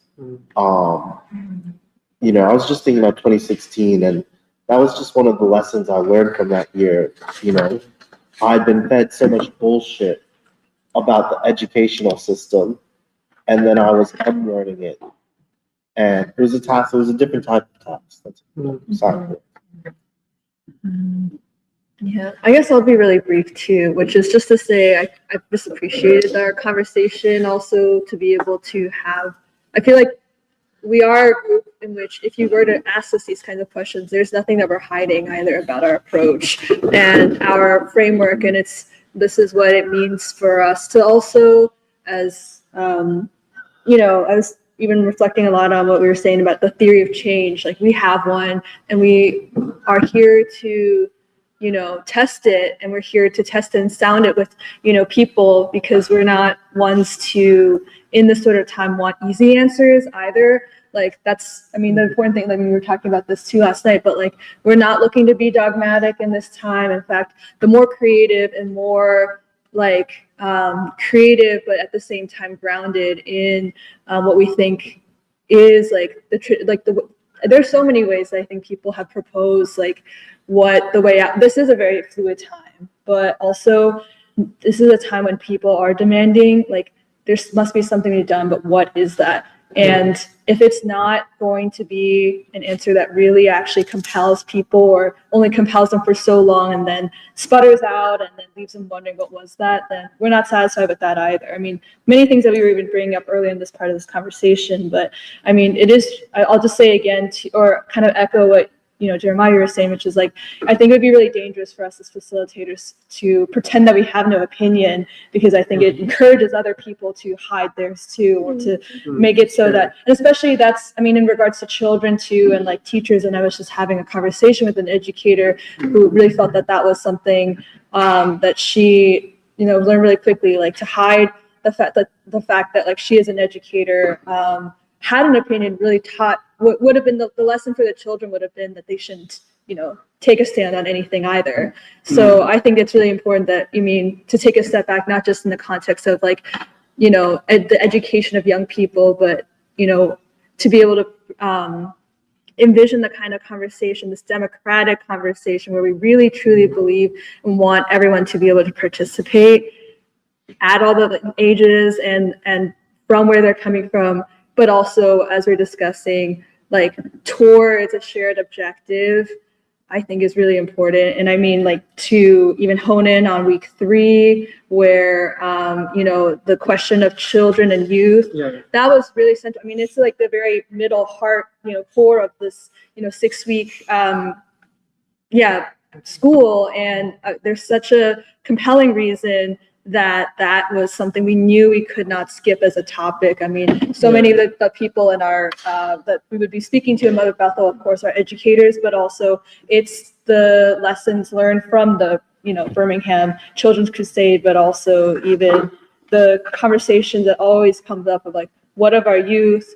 Where are they? Like, what is like, what can we, and then at one point, I think we were asking ourselves, should one of the Democratic Freedom Forums, before we, moved into the format of the Freedom School, be like, we want to definitely do something on the children, but should the framing of it be, this thing we hear a lot, just to save the children, like save them from these distracting influences or even destructive influences, nihilistic pop culture that they've been indoctrinated with, like, not just for one generation, but multiple generations. It is so much of the reason why we feel that there's a large conversation to be had around, like, what is the state of young people? But then to also move towards, to workshop it further and realize, like, there's another way to frame it, which is, what is their revolutionary consciousness to actually not just talk about the children, but to say, I think there's a conversation to be had with, but also in terms of recognizing even the revolutionary capacity and potential of children to recognize or act in ways that even adults may be fearful, or which is, I think, something which is, I guess, one of the reasons why James Bevel was so interested in asking high school and even younger students to participate in the Birmingham campaign, when their parents may have been too socialized for all these decades and generations of, like, in Birmingham, Jim Crow in Birmingham, to believe that, or, put their faith in, something, this huge leap that they were taking in this 1963 campaign. In fact, children were such a big reason from those really difficult first few weeks and months, where so many people, some of the few volunteers that signed up to go to jail in Birmingham did, leaving them with, fewer volunteers. And the question was, who is going to have that courage to step forward? In fact, one of the most courageous things to be able to recognize is the courage of the children there. Yeah. So, yeah. I just wanted to, I think we don't have to go through the entire program, but I do think it's important to talk about that group, like you said, Kathy, of children and youth. Because this is something, Emily, who's not here, but something that she said that the more I've thought about it, the more I agree with, which is everybody, the common thing in Philly is for adults to talk about children and youth as though they're the problem. They talk about kids and teenagers as the problem. Like, why are they this? Like, why are they getting into, like, drill music? Why are they getting into gang? Like, whatever. And I think, like, the more I've thought about it, the more it's like, yeah, like, is that the right way to talk about, like, basically young people? And like Kathy was saying, part of why I feel like Birmingham is a history-changing moment, not just for America, but for the world, is because it revealed something about the capacity of young people, of children and youth, that I don't know if that capacity had been made clear before in that way. Because it's like, once they made that move of, we're going to reach out to, like, high schoolers, and then those high schoolers are going to talk with their friends, and then their friends are going to talk with kids in neighboring towns, and then they're also going to talk to their younger siblings. Like, once they made that move, it was like, yes, like, the people like James Bevel, Struggles with King had a role to play, but it was also like this tidal wave of children who literally, there's like videos, like, they walked like 18 miles to get to Birmingham to be arrested. Like, I don't know if anything like that had happened before in, like, world history, to be honest. Like, even with Gandhi's India movement. And so part of our thesis is, like, that moment revealed something about the capacity of children and youth that still exists, because we fundamentally believe that at the core, there's nothing really that separates a child in Birmingham in 1963 from a child or a teenager in Philadelphia in 2026, aside from the fact that we live in a different historical time period. And I don't know, I just feel like it's really important that we're approaching the entire 6 weeks, but especially that week, as we're not coming into it and being like, oh, like, young people are the problem. But actually, Birmingham shows that young people may be the best position to basically present the solution, because once the Children's March happens, it opens everything up for the Birmingham struggle, because up until, like Kathy was saying, up until the Children's March, all of these different efforts that they had planned for were being frustrated. Like the things that they were trying in Birmingham were not succeeding. And it took, and like even King going to jail was not the decisive turning point, and at least as far as I understand. Yeah. King going to jail was not the decisive turning point, it was the Children's March that opened everything, because like Kathy was saying, up until then, part of what was not working in Birmingham was because the adults were they had been enculturated, socialized to be basically afraid of the Klan, of the Jim Crow system, or being afraid to step out. And it took that move going to the children who were, yes, like they grew up under the same system, but they had that level of courage to basically step up and be like, okay, like I'm willing to be mauled by a dog, basically. Like I'm willing to be like mauled by like these fire hoses that are applying like hundreds of pounds of pressure. And like the nation had never seen anything like that, which is why it was such a shock to the system, and why it was such a game-changing move. But like, yeah, so as part of it, it's like we want people to not just come as themselves, but also we want to invite people to bring their children, to bring their students. We want this to be something that's accessible, and we want to hear also what the students themselves think, and not only what their parents are saying, but also what they think. This is so important. Could I just make certain suggestions? You know, if you look at the first 3 weeks, it is to establish that Birmingham was a revolutionary moment. Right. Because all three of them, the Revolution of 1963, is the church capable of revolution. A lot of people are interested in that, and children and youth in their revolutionary consciousness. And the next 3 weeks are more concrete if you look at them, maybe.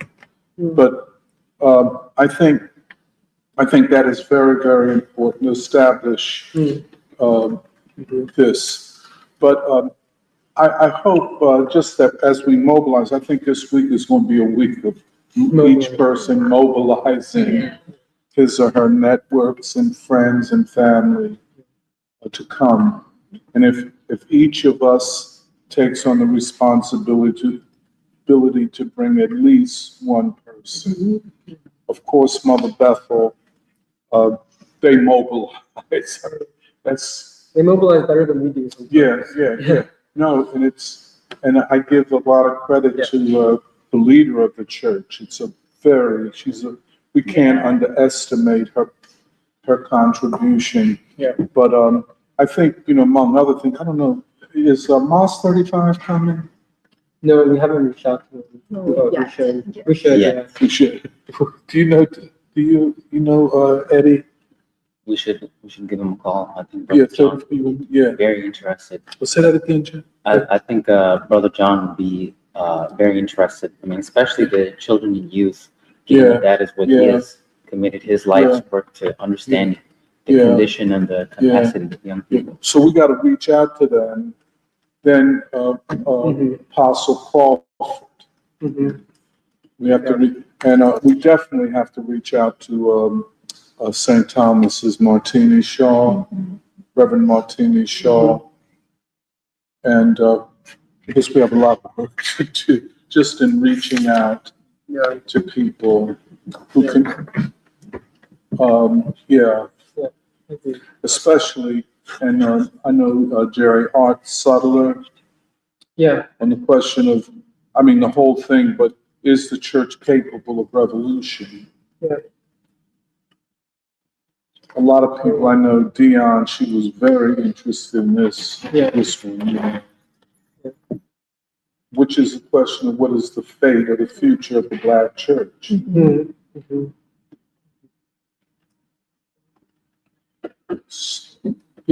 I think, we just have to get on and, I think the leaflet is really a great leaflet once again. It's a great leaflet. I don't know if anybody has any experiences with mobilizing. I know you talked about a couple of your friends, I guess, at Penn. One of the headwinds is that people see this period in the Black freedom movement as not as important as what comes afterwards, i.e. the Black Panther Party. Oh, yeah, that was. And I'm prepared to make the argument that this group of revolutionaries were more revolutionary than the Black Panther. Yeah. Mhm. Right. And that's going to be a discussion that has to take place. Right. What is an American revolution in this epoch? And why do you say King was a revolutionary? Mm-hmm. That is something that has to be discussed. And so much has been swept under the rug, and so we accept, just the whole insult that Barack Obama is the next Martin Luther King, or Yeah. Martin Luther King. That's an insult to King and to the movement, you know what I'm saying? Or the idea that Al Sharpton is a civil rights movement leader. You know what I'm saying? It's kind of chilling, the thought that he would even brand himself, or those people who control him, to brand him as a civil rights leader. He's not. Yeah. He's not. And I would say, so it's going to be very, very important. And that we think this thing, and it's not that we don't have the answers, but in this question of the Black church, if the Black church cannot, not everyone, of course, but a good part, if they cannot embrace the mantle of the 1963 revolution, then what is their purpose in existing? Right. Yeah. No, I think that that's really important, because actually one thing that King says in the first chapter of Why We Can't Wait, which I think will be, it's like my suggestion for what we could start with on the first week, but he talks about how when he's trying to explain 1963 as revolution, he says part of what sparked it was the disappointment with the two parties among Black people. And if it was bad then, it's gotten exponentially worse.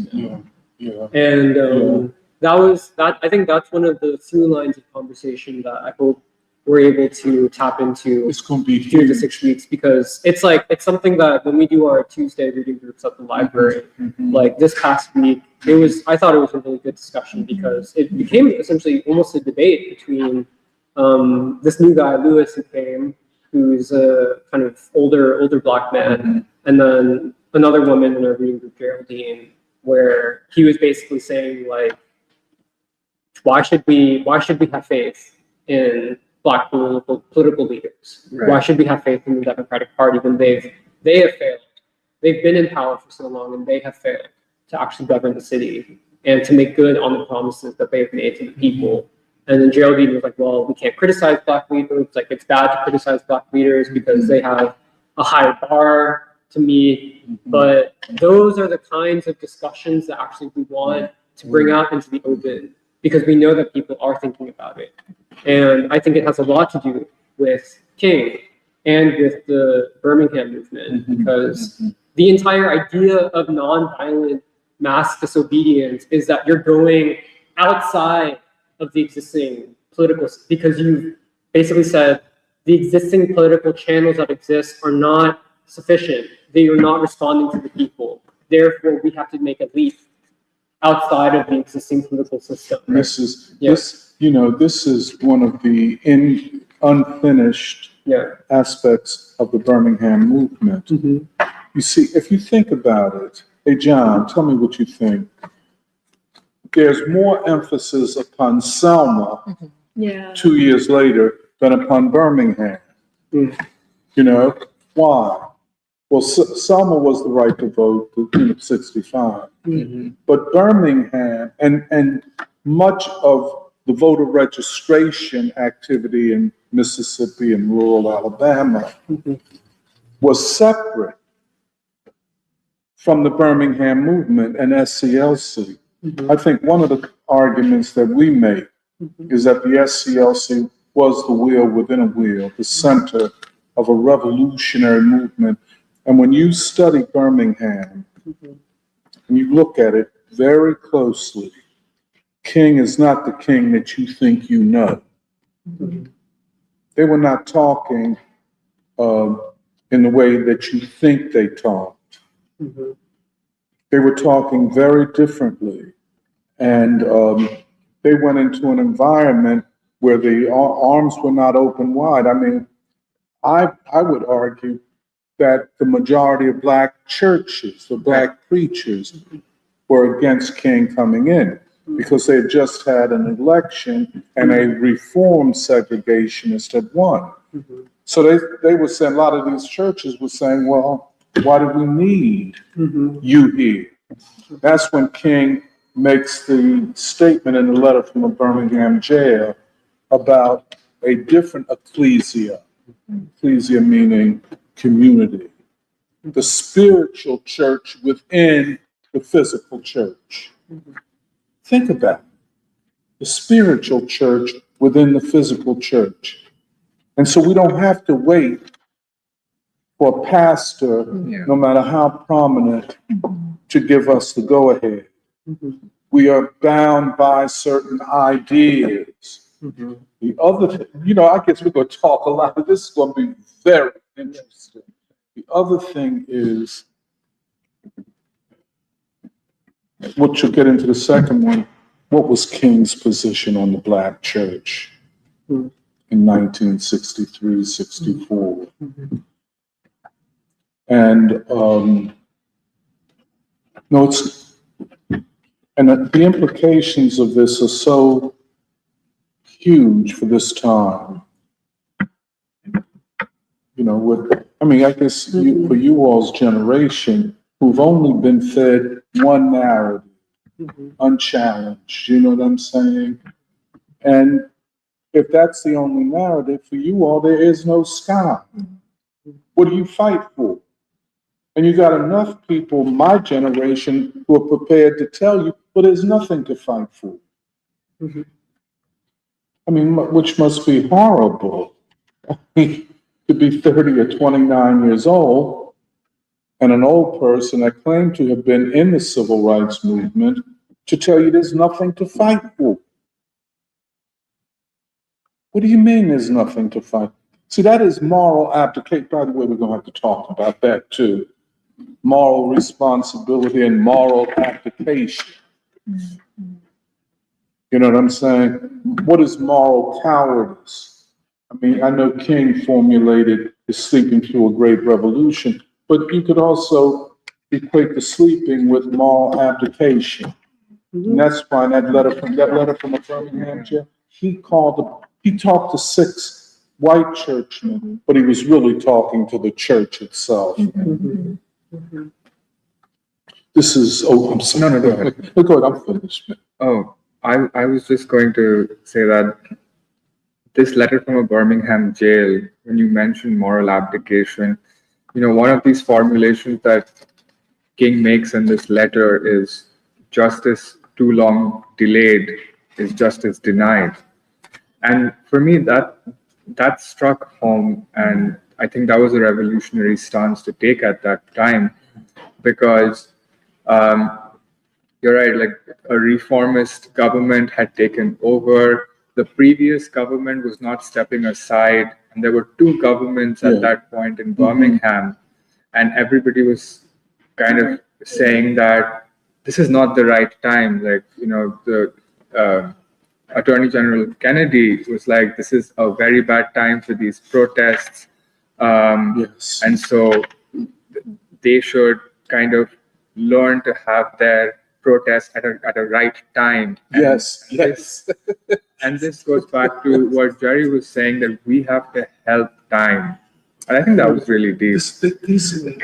I'll say something. It's so obvious that this was a movement led by great ideas and a great vision. And that was King. I have to say that being a kid back then, there was a sense of a vision, of great ideas that grounded this.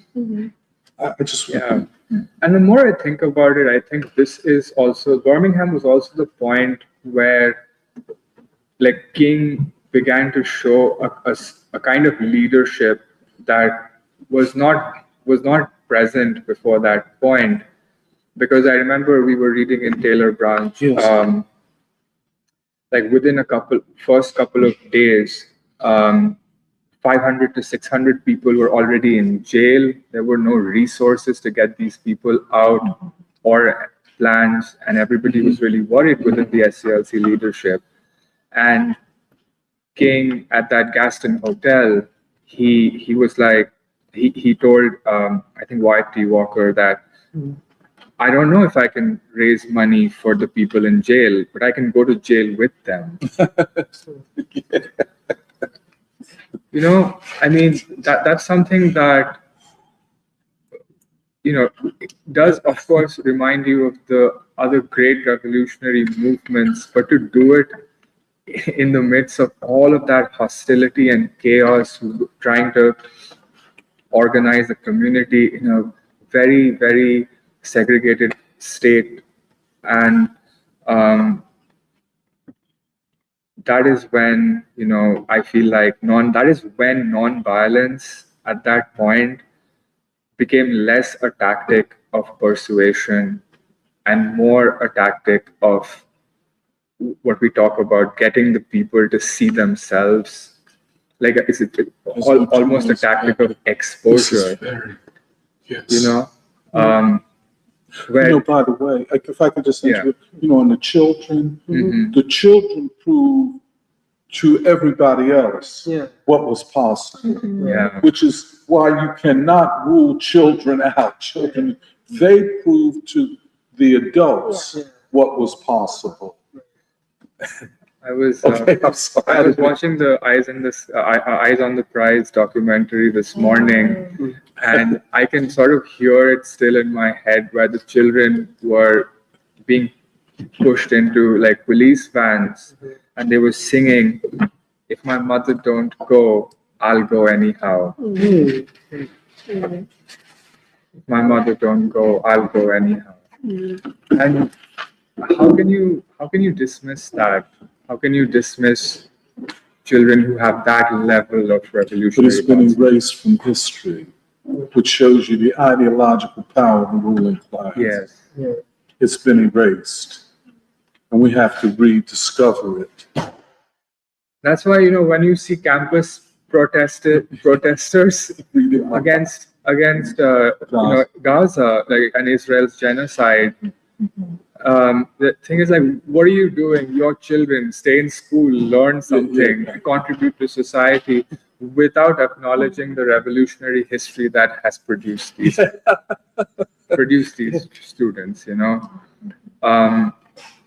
and this is also from the documentary. I'll mention one last thing. When these protests were happening, and the world was seeing children being mowed down by water cannons and dogs being let loose, 2,000 children put in prison, and the entire world was publishing on the Birmingham movement and saying, look at America and its barbaric state.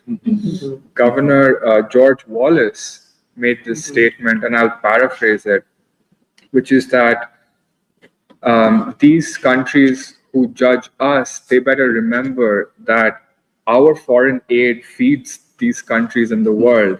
So, you know, unless they want to be starved, you shouldn't be concerned about what's happening in Birmingham. And this told me, like, wow, like, what a classic example of the utilization of neo-colonial and neo-imperialist policies. And that still exists today. I'm trying to, you know, like, think of these things, and also, as you said, contextualize it with what's happening today. Any country at this point who is under the US's neo-imperialist thumb can protest against Israel or the war in Iran and be cut off from foreign aid, oil, you know, food. You can look at what's happening in Cuba.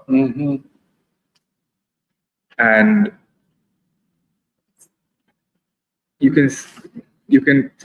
have to ask yourself questions like, what is the white identity that imprisons you so that you can look at children being killed and not say anything about it. I know, one of the things that we debate in our planning group is our pedagogy, what resources. And I for one, am very committed to these visuals. I know on Birmingham, there's a documentary on Abernathy. And- No, not as. Speaking I mean, shut it, I'm sorry. And the thing, like Alice said earlier, is that I've never been to Birmingham. I've never seen Birmingham. Certainly, I didn't see it back then when it was the center of steel production. And to see that city, which has the only steel center in the South, side by side with this racist ruling class in Alabama and in Birmingham, just to see it, and then to see those children. They have footage of them marching out of 16th Street Baptist Church when it was bombed. And the discipline, they were marching in twos towards the center of the city.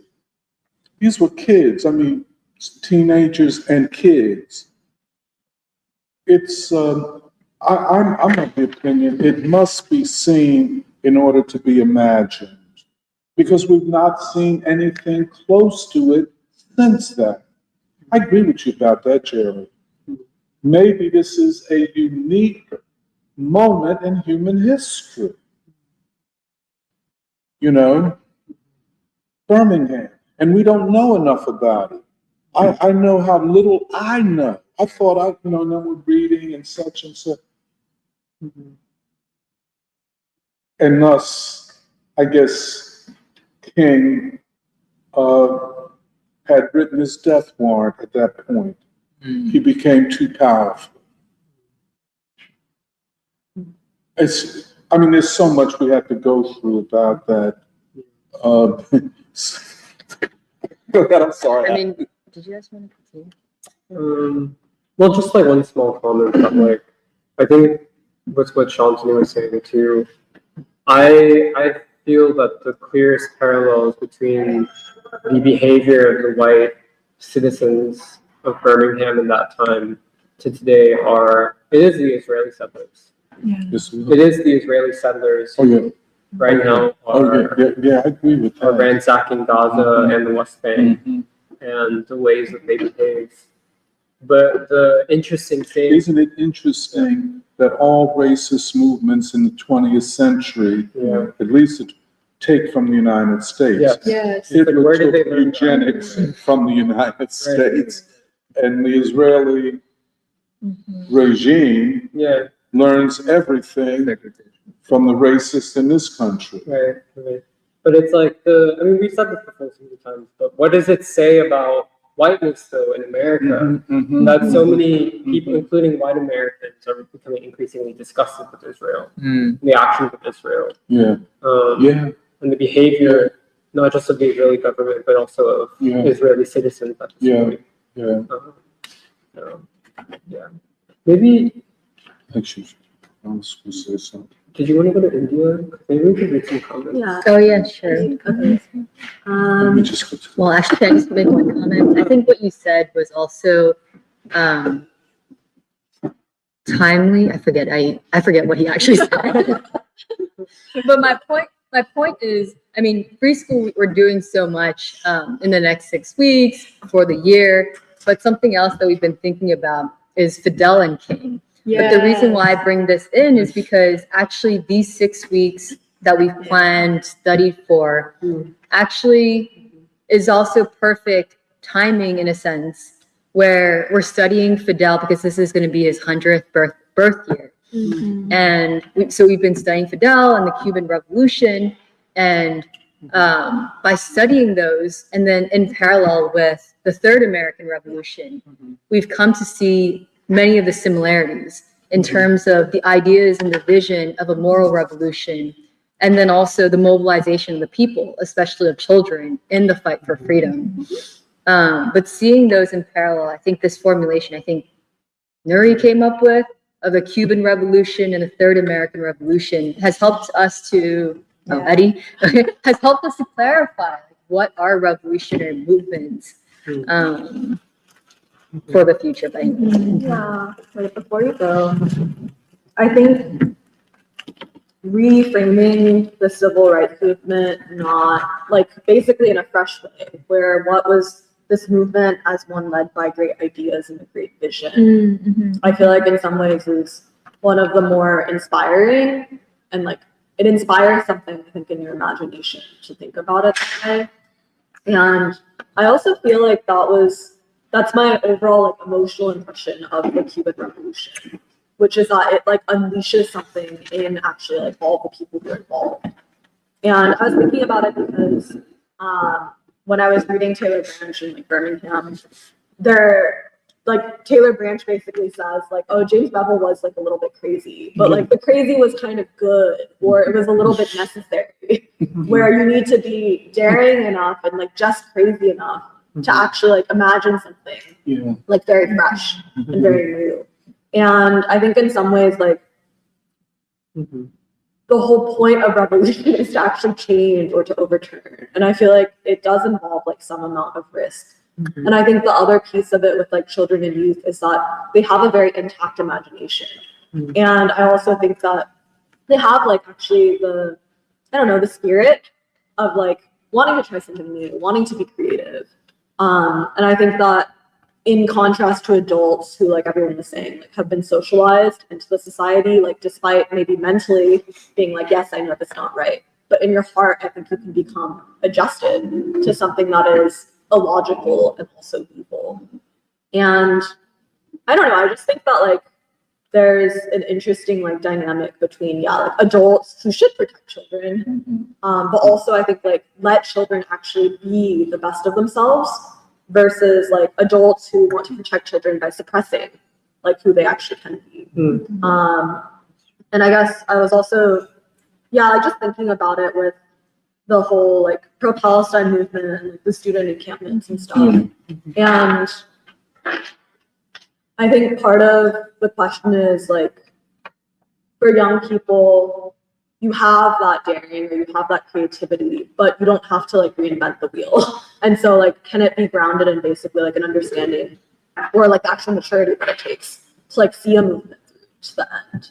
Because with like the student encampments, like there is so much courage, and there was basically like a willingness to actually sacrifice and be like, okay, like I'm going to get arrested, or this is going to go on my record. I might lose my job. I might not be able to graduate. And to still be like, no, this is the right thing. Right. And I don't know what's going to happen. I feel like means a lot. But then these movements like basically were put down because it's like all these young people who are basically just like trying their best to quit it.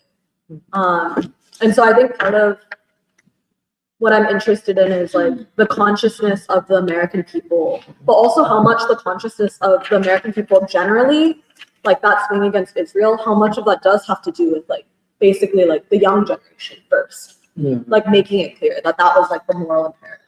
Yeah. Because I think there was basically like a thing. I feel like in 2024 it was kind of like, oh, it's only young people who like feel this way about Israel and Palestine. Like only young people, like you guys are just like crazy, like you'll level out, like if we punish you, like you won't think this way anymore. But how interesting it is that like 2 years later, 3 years later, now that position is actually the much more like It's the majority. it is the majority position. Yes. It is a study in the history of consciousness, how it is formed and so on in the United States. And well, I just wanted to say that. Yeah. Yeah, you all, those encampments. Yeah. Really. Sorry, I know we're dragging it on, but like, yeah, the ultimate thing, like the reason why I brought up the remaining awake through a great revolution, is because it's not even for the Summer Freedom School itself, but like the ethos of it is you can never assume that things are just going to be the way they are because that's how they have been in the past. Yeah. And I actually think this is one of the most difficult things for people. And part of it is because of, I guess, age. The more you live, the more you develop certain expectations about how history unfolds or the behaviors and patterns of people. Maybe. But I think just gave up. But yeah, I think there's that, like, so that's the application piece that you brought up. But I think the reason why, again, yeah, like why we bring up stuff like the sentiment on Israel, because it's not just about Israel. That is a flashpoint, a crystallization of a larger movement, like you're saying, a movement in the consciousness of the people at large. And it takes, in some ways, a degree of, whether it's risk, of courage, of openness, to be able to be sensitive to that, and to want to know how the consciousness of the people is changing. That's right. And I think King especially represents, it's both he was a leader, but he also understood how the people themselves could change in the process of engaging in a revolutionary struggle. And like Shantanu was saying, a lot of what he talks about is the importance of nonviolence is not necessarily to impacting white people, but what it meant for the psyche of Black people who engaged in that kind of struggle. And I think that's really what we're trying to say is this is a time when all bets are off. You should not assume that things will go exactly the way they have been in the past. And that's the point of saying we are living through a time when no matter what happens in America, I do think that the changes that are unfolding in this time are changes that will, like, in some ways, maybe irreversible, whether for good or for bad. You know, like this could literally mean the end of like the American experiment as we know it. Like we don't know, but I think being willing to take that step forward and to look at the situation with what King says, with fresh eyes, with a sense of, is this a new situation that demands new mental approaches? I think that is part of what we want to bring into the table. Adding to the discussion again before we switch topics, I think that it is very clear that there has been a increasing discontent because of the widespread and growing suffering in society that is inescapable. No matter what you do, you have to see it. It affects you. You might even be a recipient of it. You might be suffering, and so of course there is a healthy amount of self-interest in the desire for people's change, and yet what is even more animating, I feel it demonstrated through people's responses to the war in Iran, is a call for a moral and courageous stance. I feel that being complacent with that kind of injustice that has been growing and mounting is increasingly becoming unacceptable to people. And like King and the civil rights movement, yes, there was a healthy amount of self-interest because of the injustice of that time was causing the people of this country to suffer. Black people more so than anyone else, really, because that was United States in its ascendancy. And yet it was that moral and courageous stance that made it possible for young people and broadly all people to be able to identify with the Black freedom struggle, and made it possible for anyone to truly be a part of it. And in that sense, we would say that King was leading a revolution for values. And just once again, to bring it back to what we're saying about Fidel in celebrating his 100th anniversary, this study of Birmingham is timely because we got to see concretely within the American people the inception of what that a revolution of values meant. What it would take for us to confront within this country, what it would look like for us to take it upon ourselves, and the kind of people that we could become, and the kind of nation that we could even build. And what is insightful and clarifying about, Fidel, for us to continue on with it it is that concrete fulfillment of a revolution of values from its inception all the way up to this moment that we're in right now, that they're still waging. And so, amen, feels like God's plan that it's converging right now even.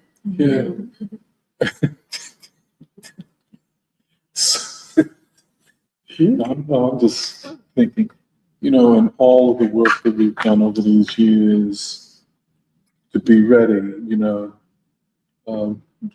there's a Black spiritual, I'll be ready even if I don't get to go there. You know what I'm saying?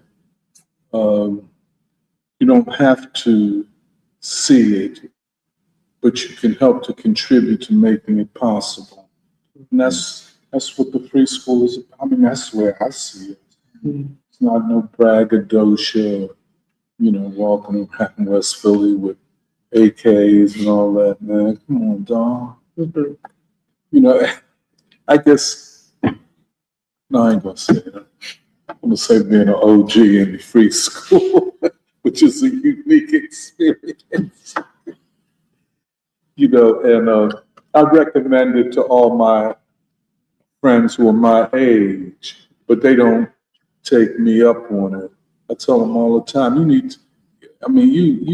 y'all sitting around talking about, LeBron James and the 76ers, you need to be here on Saturday morning trying to, breathe.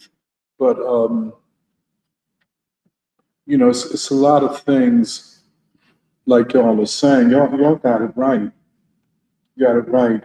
And y'all's interpretation is unique to your generation. But there has to be a reinterpretation of history. Yes. You understand?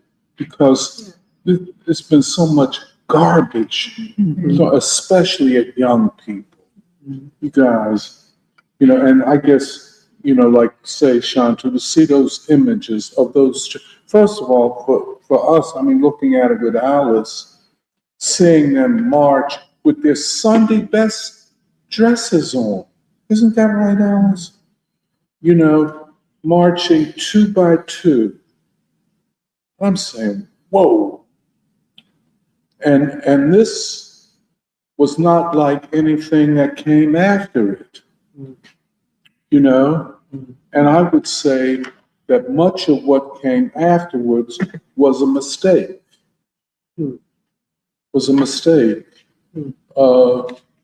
And because it was viewed as the opposite of the King movement.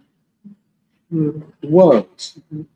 And then, when a lot of us, I'll put it that way, woke up and smelled the coffee, we said, wait a minute, we got it wrong. But there is, like Nora, you said, the history of consciousness. We just did in the last 80 years. At some point, and this is why this shift on Israel is so important, because the shift on Israel is a fundamental rupture with U.S. foreign policy, with the policy of an empire. And in other words, what the people are saying, we're fed up with this fucking empire. We cannot, and they write about this, the government can't afford it. And it's also a civilizational rupture. Because Israel positions itself as at the front lines of defending Western civilization. That's right.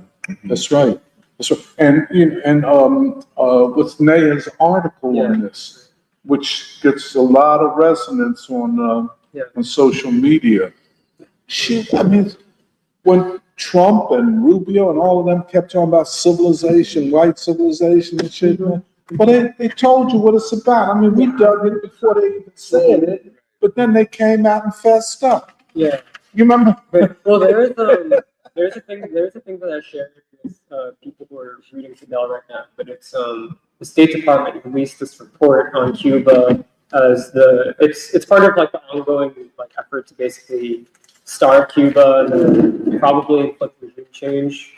But there was basically saying that Cuba represents a threat to Western civilization, not just because they're communists, but because I guess they overcame the color line and stuff like that. So, but this is right now, within the past month or so, the U.S. government, especially the Marco Rubio wing of of this state, has been. Well, what about the Donald Trump wing? Yeah, right. Who said he would destroy civilization?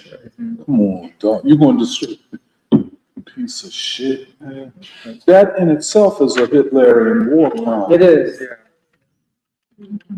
Since Jerry brought it up, I just want to say one thing about the Cuban report, with like rather very quick.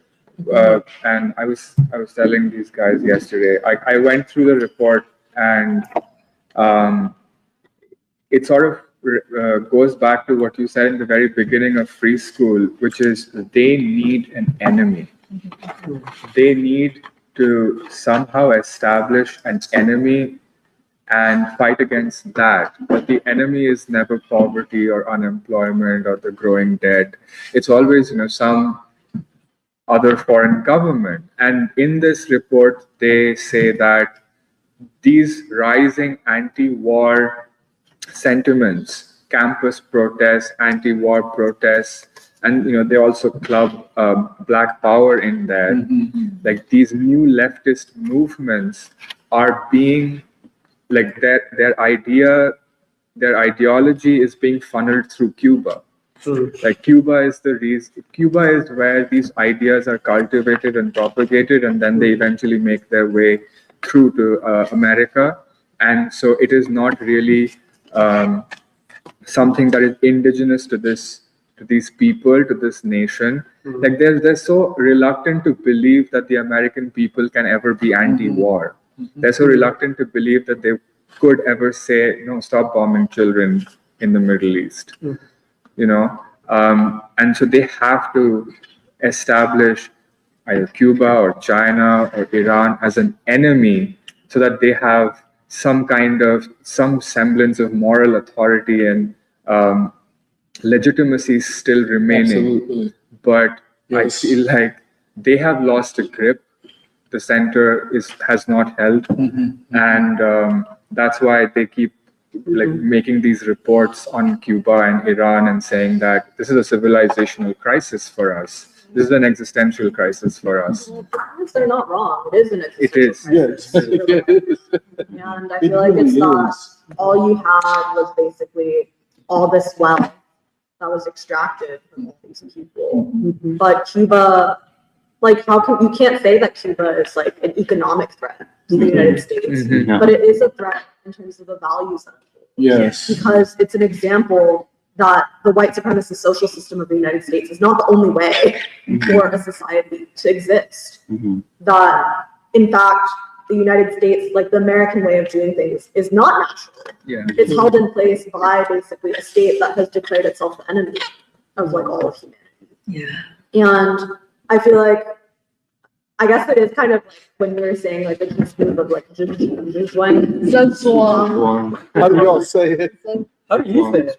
I don't know, man. I gotta look it up, whatever. People say it sounds Chinese, but it's German. So okay, whatever. Like the thing where no matter what you do, you're in a bind. Because I feel like it's either you don't act, in which case you basically concede defeat, or you act and you feel yourself to be the enemy. Right. And that's something that the American people are already beginning to see and beginning to feel. But okay, maybe I'll finally read comments. Can I just say something apropos what you're saying? No, I guess if I'm repeating things, you can tell me. But you all are so fortunate to see this. I have friends, by the way, one of my friends told me to congratulate you on your essay. Oh, Yeah, so you like the way you connected Epstein to the defeat of Reconstruction and all that. So I wanted to say.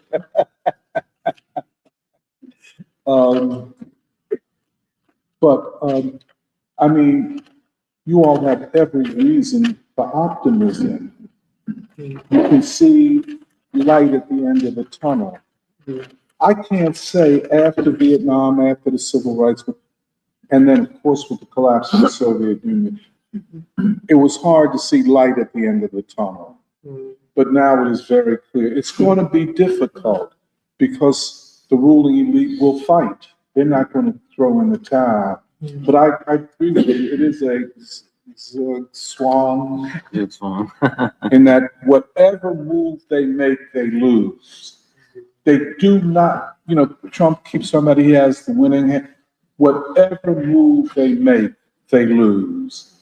Even if they have the ignorance to attack Cuba, because Cubans will fight first of all. They got a lot.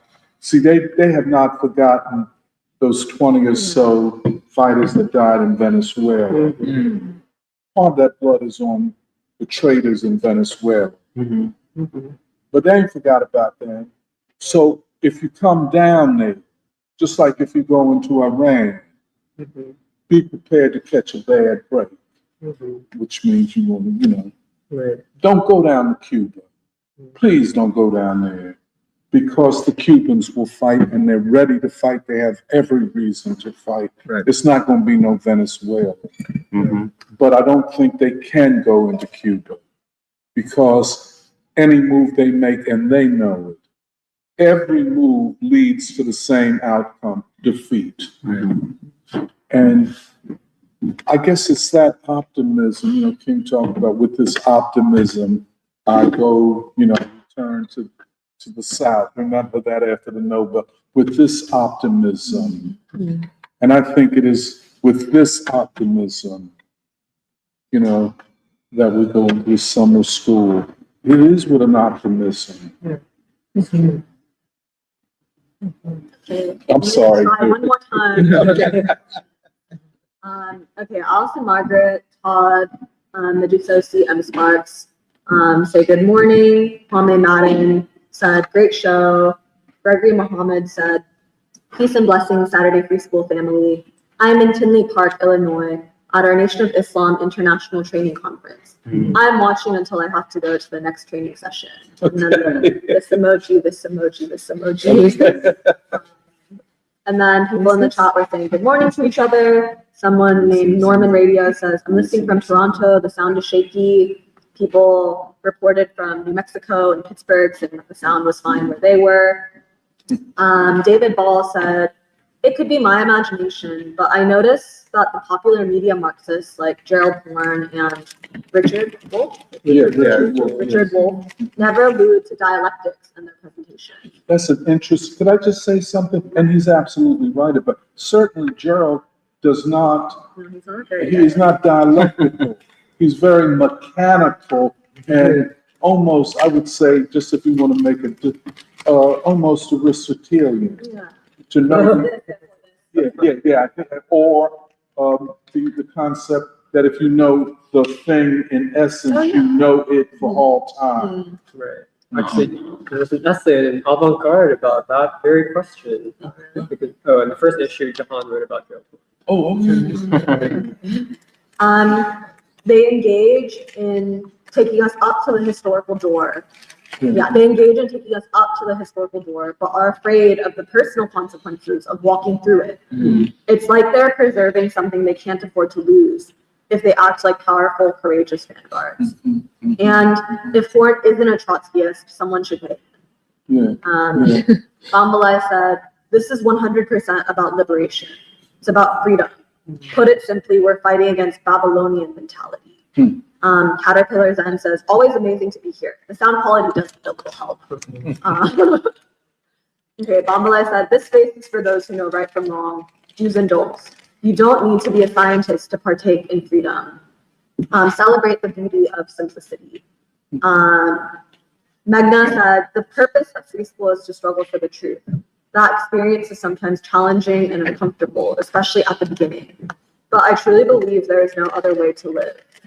Our unjust society encourages the opposite of struggling for the truth, which is why it takes time and commitment to truly engage.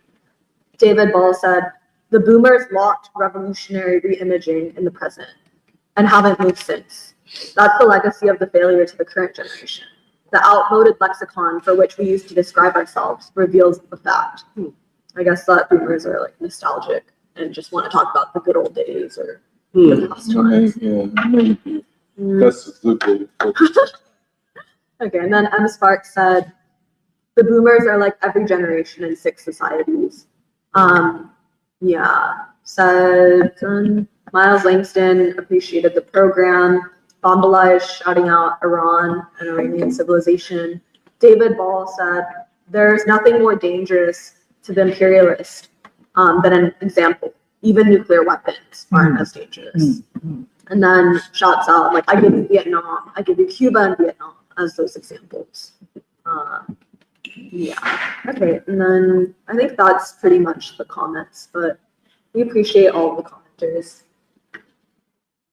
Am I starting or are you Well, starting? no, you. No, I guess I can start.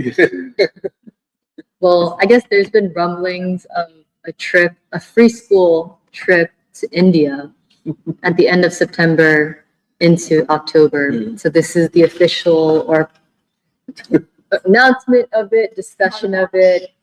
But essentially, myself and of course Doc and Kathy will be going to India And Meghna. for, oh right, yes, but at least here today. Along with Meghna in Chicago, we'll be going on a 17-day trip to India at the end of September.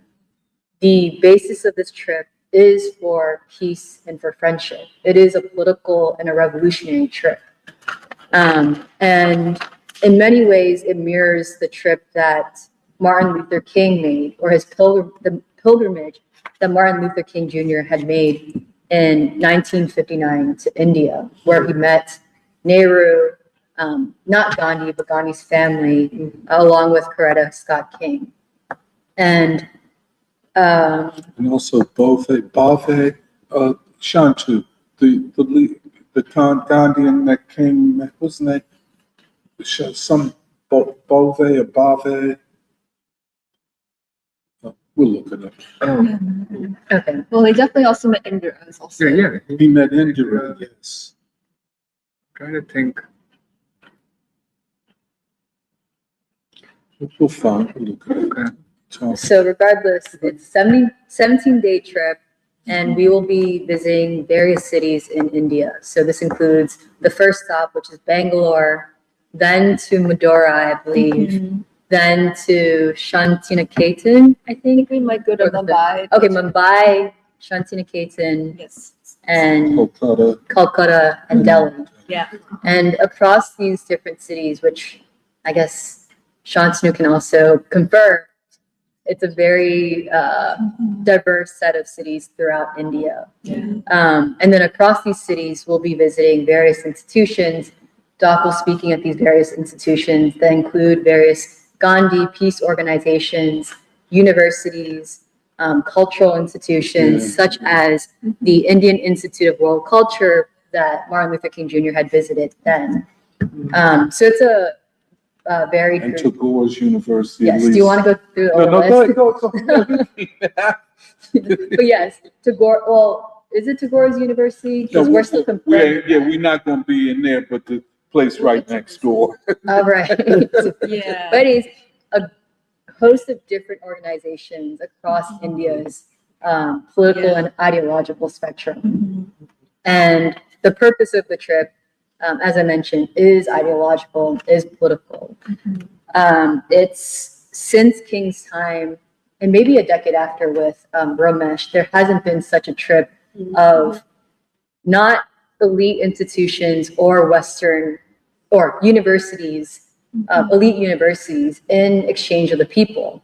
And this trip is supposed to be an exchange of the people, in the sense that the free schools ideas have been in conversation with the various institutions that we talked about today, to be able to explain the American situation and also the basis of unity and friendship and history between India and America. And so throughout these various institutions, we've, and before that, I think that is important because what currently exists of the discourse between America and India is limited in the sense that Indians don't really know the people of America. They have some sense, but there isn't an explanation of where the people are at. They may see a figure like Trump. They may see the student protest against Palestine, but I don't think, despite the availability of podcasts in India, to be able to explain the American situation as we have described it. the poverty, the unemployment, the dissatisfaction of the American people with the ruling elite.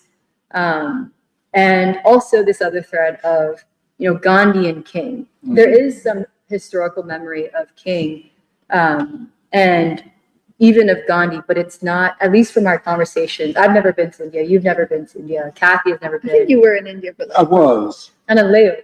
yeah, passing through. That's a drift. Okay, but yeah, like I think this will also be a learning experience for us. Our friends, friends and comrades, Raju, Nanata, Purbash, Shambarto, who else am I missing? Our new friend Shubham. Our new friend Shubham are in India. Who's that? Shubham Oh, yes. have been the main organizers of this trip in working with the different institutions in the different cities. And Ram Mohan Raj. yes, definitely Ram Mohan Rai, because Ram Mohan Rai had been invited to free school events in the past on the celebration of the year of Gandhi, and he does.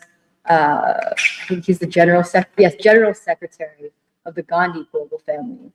So he's very invested in the historical legacy of Gandhi, in the anti-colonial struggles, and also was very invested in the year of Gandhi and the connection to King. But essentially, across these different institutions, we have a whole host of topics, and also, or I guess in reaching out to these various institutions, for us, I think there's a lot of preparation to do as well, which is one, to understand the ideological landscape within India, how it varies across these institutions, different sections of the Indian people. So for example, the JNU University, that is a university that is very connected to the Western elite. So the audience there will have some familiar Du Bois, but in a different, but distorted sense, as we had discussed with Gerald Holm. But then you also go to a more rural village where we'll be going to one of Gandhi's ashrams. It's less, the ideological battle is less intense there because it's further away from the elite Western connected institutions.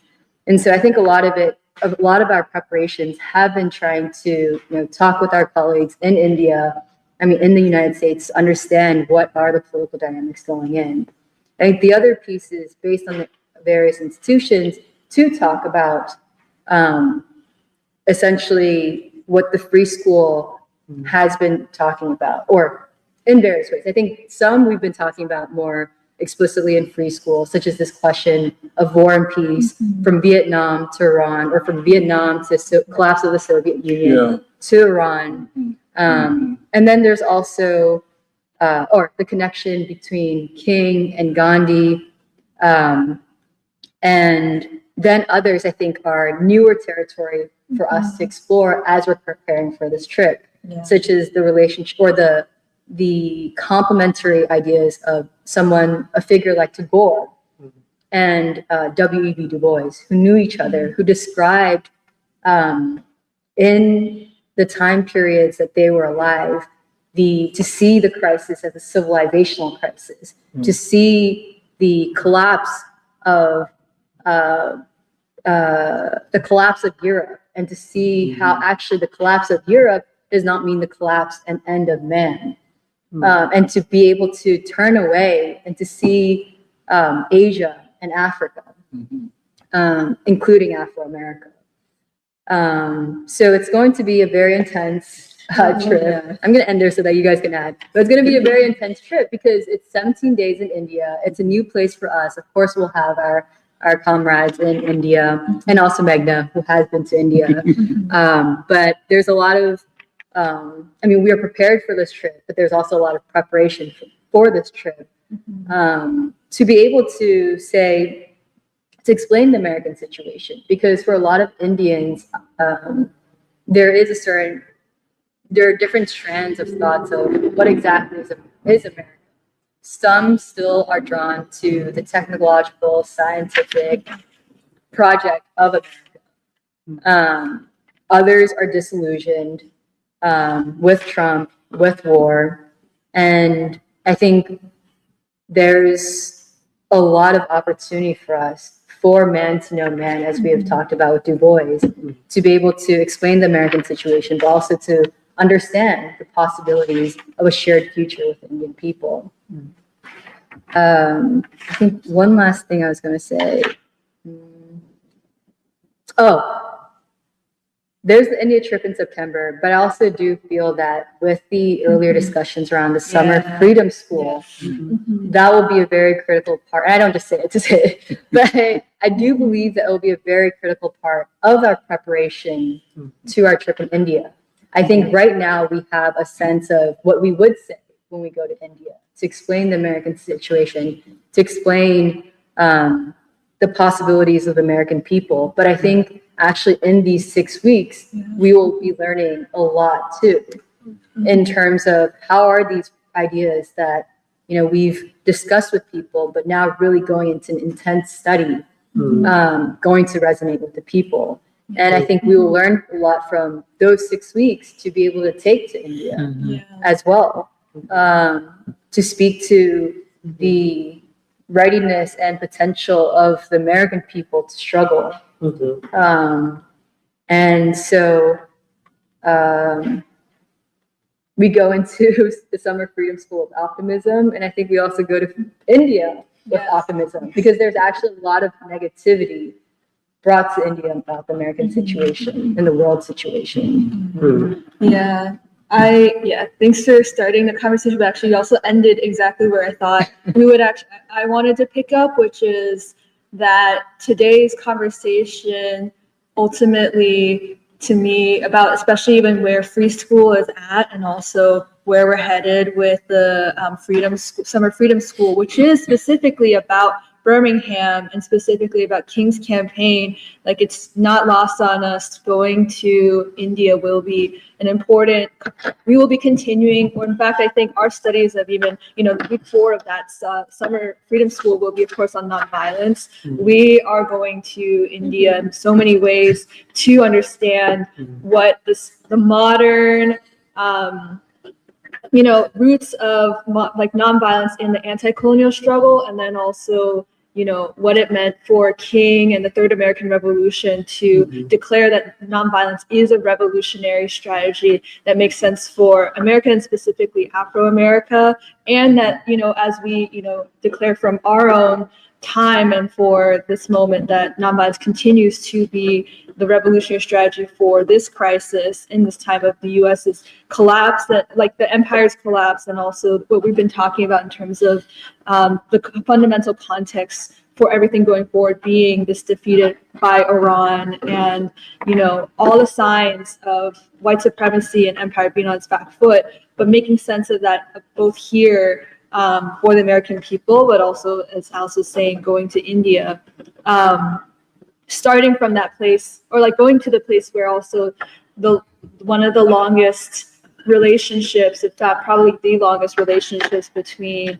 India and the American people is through Afro-America. And so just going through the history and remembering not only and reigniting that tradition, as Alice was touching on, Du Bois's correspondence with Tagore, Nehru, and Gandhi, and how close they really were. And then a whole host of people, including Benjamin Mays, Howard Thurman and Sue Bailey Thurman, they themselves in the 1930s, at the height of Jim Crow, going to India, not just on quote unquote missionary trips, but to actually know the Indian people. It just shows the way in which I think we're very interested in why it is that two peoples have come to really, in the search for freedom, been brought so close together. And why is that also an important connection in this time to rekindle and also wrestle from, I think, as Alice was saying, all the ways in which white supremacy continues to distort that relationship in so many ways. And also Roger Nandita and the whole planning committee had written this very beautiful vision statement that I hadn't looked at in a very long time, but going through it, I feel like they mentioned so many of these things, but they start with, the world crisis, just as we started today with the world crisis with Iran and the U.S.'s celebration of the 250th anniversary, and yet it rings so hollow with this defeat, but also the lack of democracy here in the U.S., and then also, white supremacy's ugly face in 2026. But the role that India will play in the world and also in Asia with, even China's rise and even the way in which the world is turning. This question of color modernity has come up so many times in our discussions here, but I think it's become very palpable. And it is a question of, it's not necessarily, we're using that term, but it's really a crossroads. We're very interested in which way the world and a people like India's will turn in this time. And I think being able to go and, as we're saying, to be able to draw and renew this history, re-extend this hand of friendship, but also to have these conversations about so many of the topics we actually talked about today. I mean, to be able to talk about Du Bois, when I bet even Gerald Horne is read in parts of India, or listened to in parts of India, or even when we talked about the collapse of the Soviet Union, knowing that so many of the places we're going to will be trade union congresses and people who are part of India's various communist parties and movements, but what is their understanding and ideological clarity on the collapse of the Soviet Union to then, and then what is their understanding of today's situation? That has to be probed and disentangled and made clear. And then all the ways in which we're going to various universities, not just JNU, but it sounds like there's a smattering of universities, some less prestigious, but more for the middle class young people whose parents were once formerly working people, in the ways in which India has modernized. So also in the last few decades, they're going to be very interested in us talking about the student encampments and the American students and their they're changing consciousness, not entirely fixed, very fluid, but I think very much this question of India's young people, I mean, many different segments I think we'll come into contact with, but all these same questions I think are presented to us and presented to them, and I think it's really important as we go, and then even of course talking about how for India, the question of Iran is very, very close to home. The question of Vietnam, very, very close to home, but also what it is that how to interpret the U.S. and the impression of the U.S. and versus what we can say in terms of we are in Philadelphia, we are in one of the preeminent cities of the United States. The levels of poverty, the levels of even anger and discontent and suffering, but also readiness for a new kind of, all of that I think is really important to be able to paint a clear picture of, and to be able to say people in the U.S. are, I feel more ready than ever to actually know the world and know the Indian people, but what stands between us, what actually stands between that understanding of man knowing man. And I mean, I'm going to turn this really quick. Just one quick thing before you pick up your thought. The college that Kathy was mentioning, more of the middle class, working class, or children of more of that middle section Indian society is in Bangalore. It's called Sheshadripuram College. Okay, great. And actually, they had a student encampment or movement for Palestine in 2024 as well. And so our topic there will actually be on the American encampments. Right. And I think the way we had titled it, or you had titled it, American Students Take the Stage of History in the Fight Against War. And also, I think both in India and then also in America, these protests and movements being more consequential than the ones of Vietnam.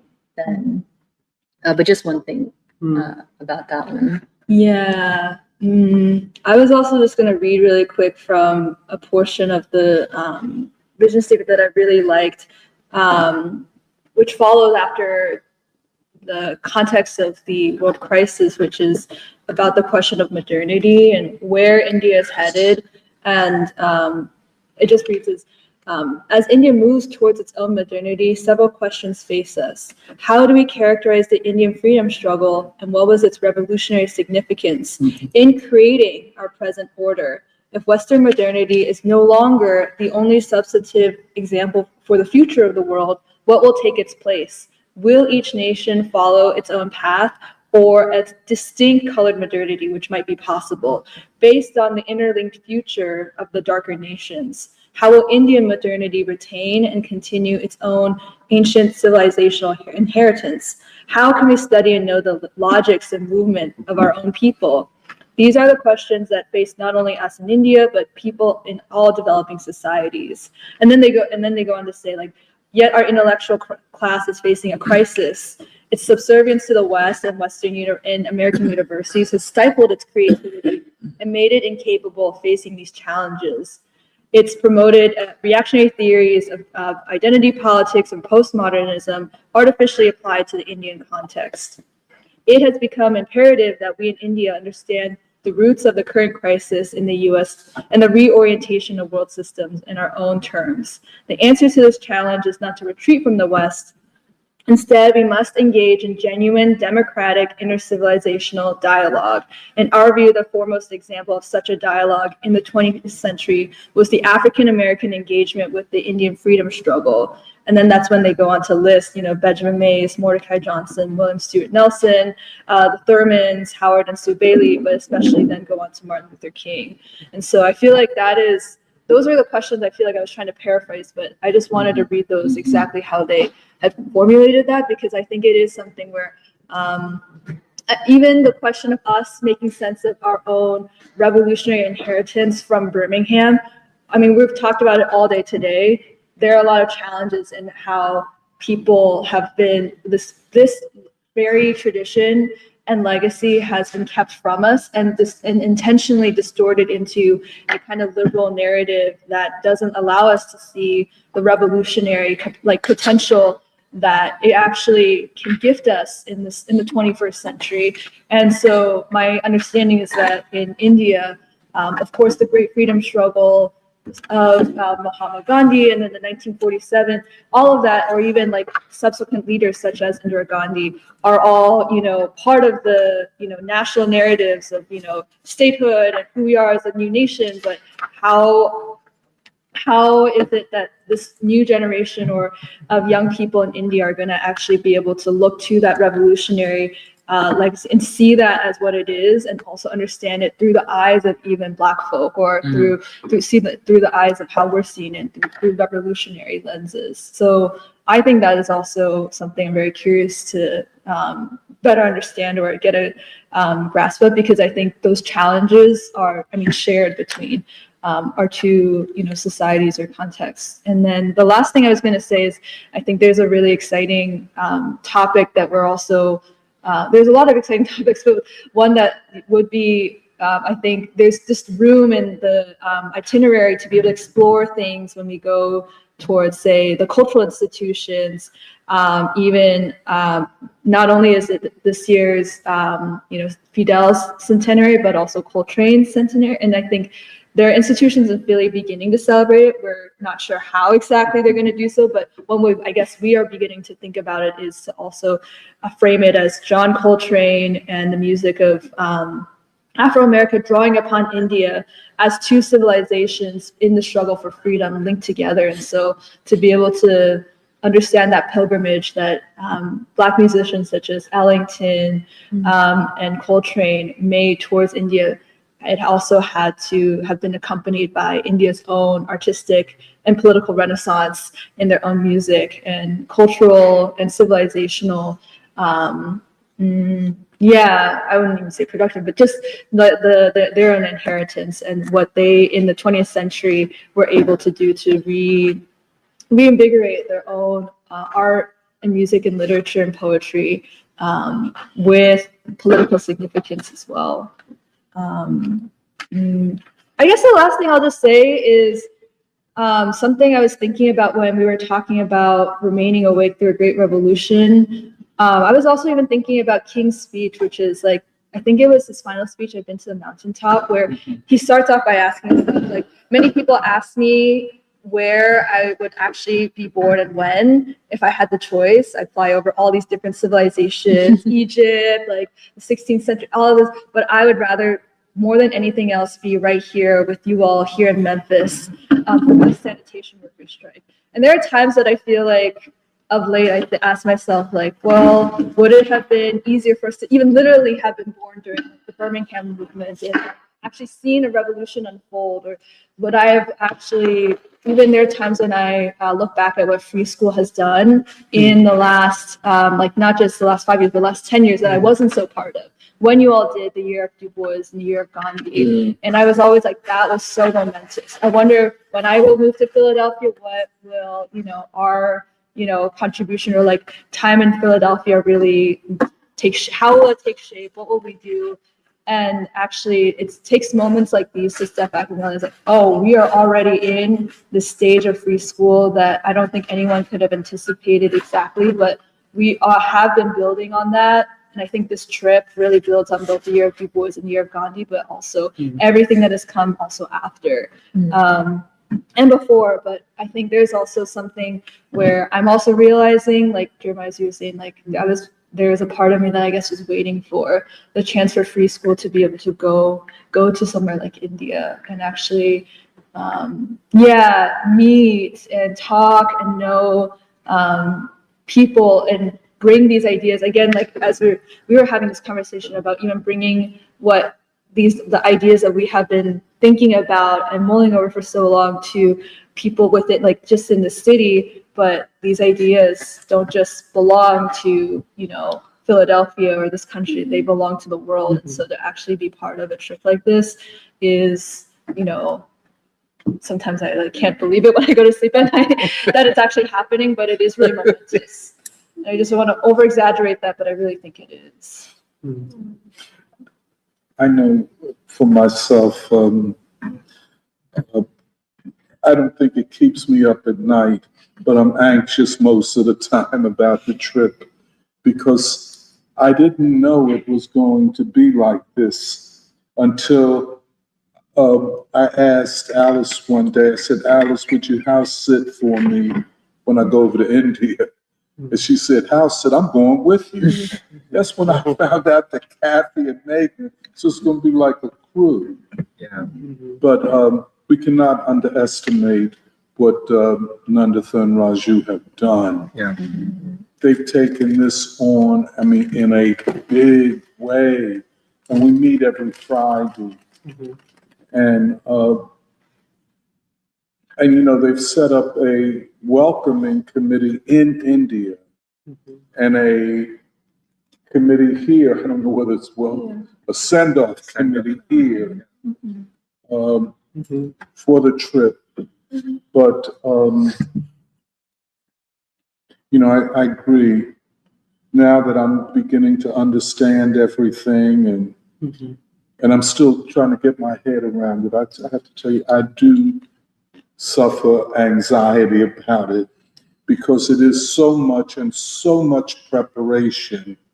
We really have a lot to prepare because, we're going to be from the south of India to Bengal and then Delhi, the north. And from Tagore's University or something adjacent to Tagore's University, which is about art and music, where we're going to talk about Coltrane and Ellington and their engagements with Asia and India. And of course, Coltrane, India is such a prominent thing in his music. Right. But that's, by the way, Coltrane embraces that because of King and King's referencing of Gandhi. Right. And so Train takes that up. But it is a part of a tradition, Gandhi, Tagore, Nehru, and Indira Gandhi, Du Bois, the Thurmans, King, Mordecai Johnson.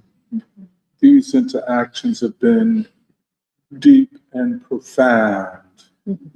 However, in recent times, and this is what we're going to face at JNU, Nehru University, it has been Indian academics who have prominent faculty positions in the United States, like Columbia. And now we see this Dalit thing at the University of Pennsylvania. But they're, these Indian intellectuals and academics are going to elite universities talking about Du Bois. And we're going to have to go up in there to the same place and talk about Du Bois. But I say that to say there's a feedback loop where Indian intellectuals in the United States are having a huge impact upon Indian academics and intellectuals. And they have no idea of the connections of India and ideas to Afro-America. They have no idea. So everything is like India and white people, or India and Indians in white institutions. And that's seen as normal. When the real history, do they know the Thurmans? Do they know that relationship with Gandhi? Do they know Tagore and Du Bois? Do they know? That's just that side, not to mention the crisis of the United States. Now, I understand the students have risen up in India, and the Minister of Education has had to resign. And that looks very good going to India. But it's going, but it's really going to be a big challenge to be prepared to speak at all of these places. And I hope it's not just me speaking. Al, you're going to have to speak. Yeah. It's really, how many, about 5 or 6 cities? Yeah, I think six, right? If you counted Ramohan Rise, I say that again. Ramohan Rise city, which is not far from. Yeah, Ramohan, yeah. Yeah. And to go to Calcutta, Kolkata, and Delhi in itself, that's huge. And Bangalore, the center of research and knowledge. Yeah. It's going to be a lot, man. And so we meet and we're getting prepared. Yeah.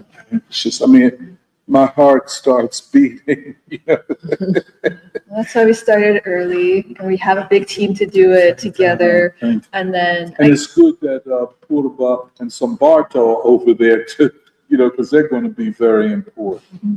But I think I was remembering that when I was looking at the Delhi part of our trip, there are a lot of institutions we're visiting. We're going to Indira's memorial, or I think also meeting with people who had worked with India under Indira. And then, there is a hall, I'm forgetting where it is, whether it's the India International Center, where they have a hall named after Martin Luther King.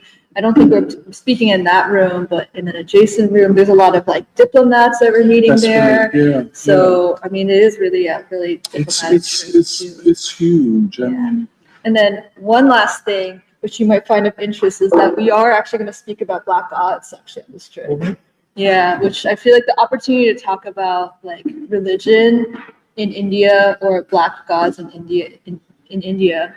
When you introduced the topic of Black gods about last year before we started the sociology study, we were always really interested in Hinduism and polytheism, this must make sense. And I didn't know how to take it. And I'm still really curious how people in India are going to respond to Black gods, but Black gods and the struggle for freedom for the poor.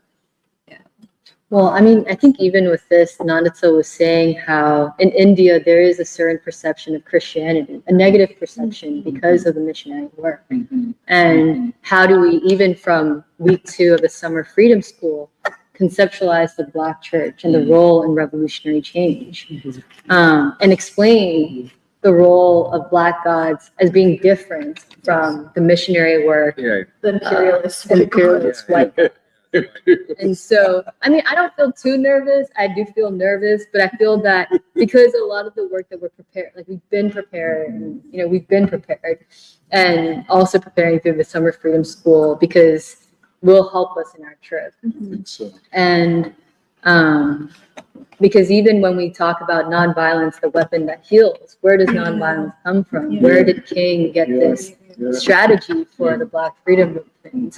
It's hearing it from Mordecai Johnson, the president of Howard University, about nonviolence, about his trip to India. And it's also interconnected that I feel that we are prepared to go there. Oh yeah, because the Summer Freedom School is 6 weeks, August 1st to September 5th. You mentioned the send-off actually, so that's still being conceived, but essentially a send-off of that would include like Mother Bethel, potentially, and explaining our purpose of the trip. And in some ways, a democratic opening for us to say, hey, like we are going to, the Free School for Philosophy and Black Liberation is going to India to explain the American situation in crisis, to explain the Black freedom movement and also its connections with India. And to also like for Mother Bethel, for the NOI, what is that message that they would tell the world? And so I think that's still being conceived in terms of like what exactly the send-off will look like. But that will be probably, so it's September 5th, we'll have a send-off and we'll be flying out September 29th. So I think 29th or 30th, I forget. Well, I also think that it's important because America is like whatever, like the world's greatest superpower, like the hegemon, like the ruler of the world.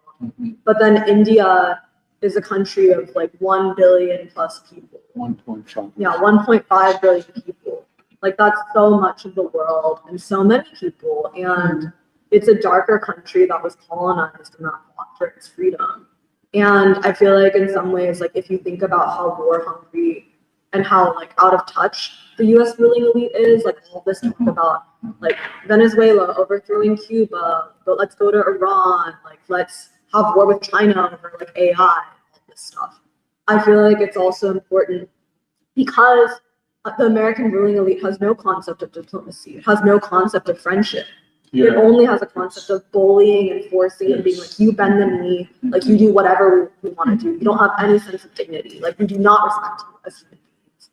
And I think it's important for there to be a message to say like the representatives, like the true representatives of America are not these like white bureaucrats who have no like concept of humanity. The representatives of America come from Philadelphia, like you, like specifically you, like having lived in North Philly all your life, like as an actual representative, I think of the American people, and not just like the political message or the ideological message, but I think also the question of what are the strivings of the American people, like what are our aspirations, and the fact that like we have aspirations like for peace, for friendship, for brotherhood.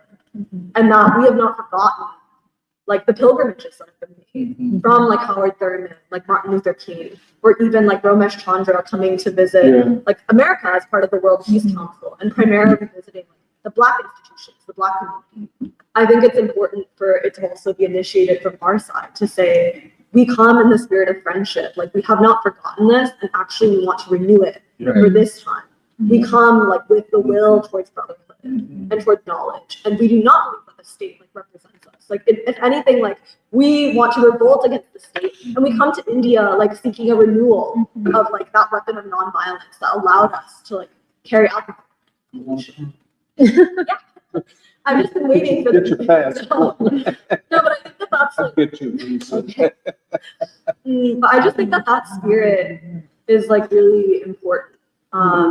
And I also feel like that's why I'm becoming like more passionate and like excited about this idea of a send-off, because yes, the Free School is going to India, but it's not just like 3 people, 4 people are going to India. It's that you carry like basically this message of like all the work that we have been doing. And like fundamentally, I think it is like our aspirations as a people, which are that we want to do right in the world. Like we want to end this genocide. We want to live in brotherhood.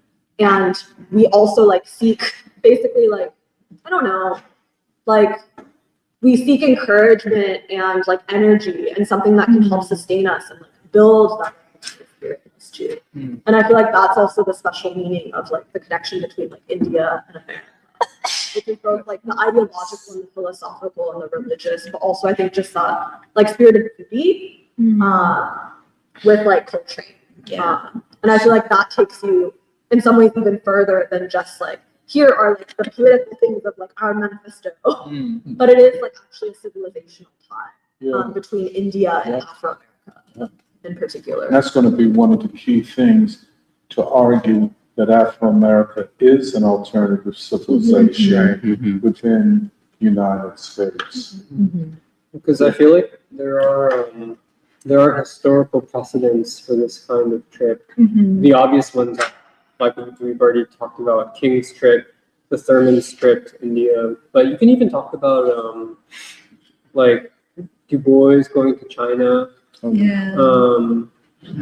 and other examples which we don't always identify with, but I think are there, which is actually, it made me think about people like Robert F. Williams going to China. And actually the other counterexample was, as it came up earlier, the Black Panther Party, and how their version of internationalism was sending essentially their representatives to countries like China or to like Northern Africa, places like that, North Korea as well. And I think within there are different interpretations about what so-called internationalism means. And I guess one could argue that King and Thurman's, especially their idea, was not even internationalism in that leftist sense, but it was what we would now call the striving for intercivilizational unity. And I feel like I guess I bring that up because it's like, if you take a step back and look at the freedom movement in America, what we call it the Third American Revolution, in many ways, it required that extra spark of the engagement with the Indian freedom struggle, with the idea of nonviolence, of going outside of the bounds of Western thought in order to bring that like spark of creativity and life into the movement itself. And like, it makes me think about Lawson too, who towards the end of his life was always asking this question of, like, what was it that, he'd always be like, what was it that inspired King to go to Gandhi and nonviolence in the Montgomery movement? Because it wasn't until a certain point that King started using that term of nonviolence and Gandhi and Satyagraha. And I feel like Lawson implied that it was almost like divine inspiration that led King to specifically take up the Gandhian example.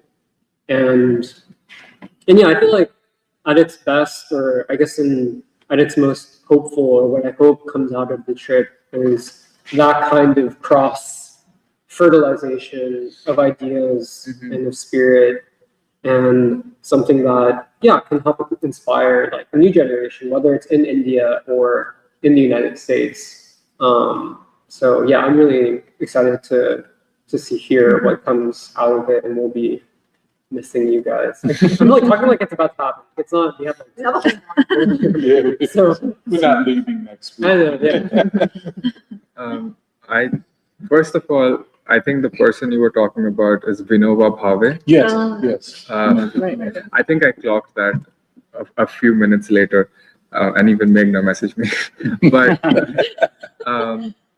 But Vinoba Bhave was, he was a freedom fighter and a philosopher, and was also deemed by Gandhi to be the first satyagrahi, the first person who kind of really adopted and internalized the idea of satyagraha, or truth force, and was part of the Indian independence movement, and also was part of the nation building that came after we gained independence.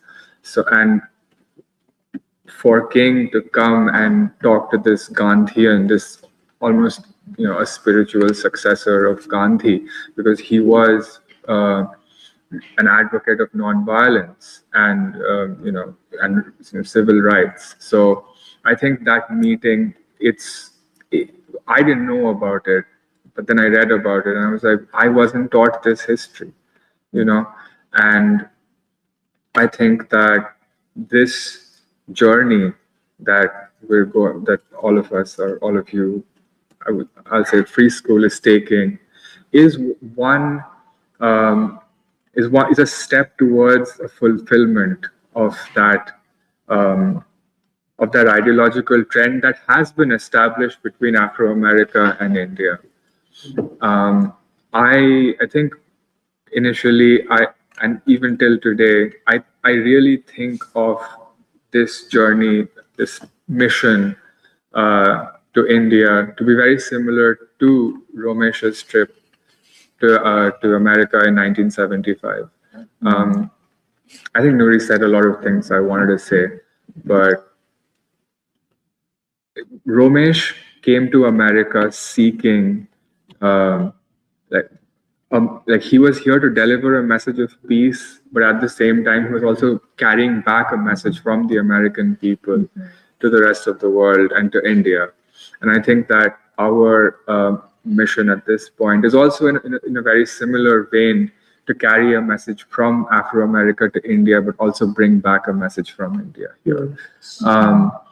And I think that the Indian people, I think, I'm not talking about the people who are very much embedded within the elite educational institutions, but just other people.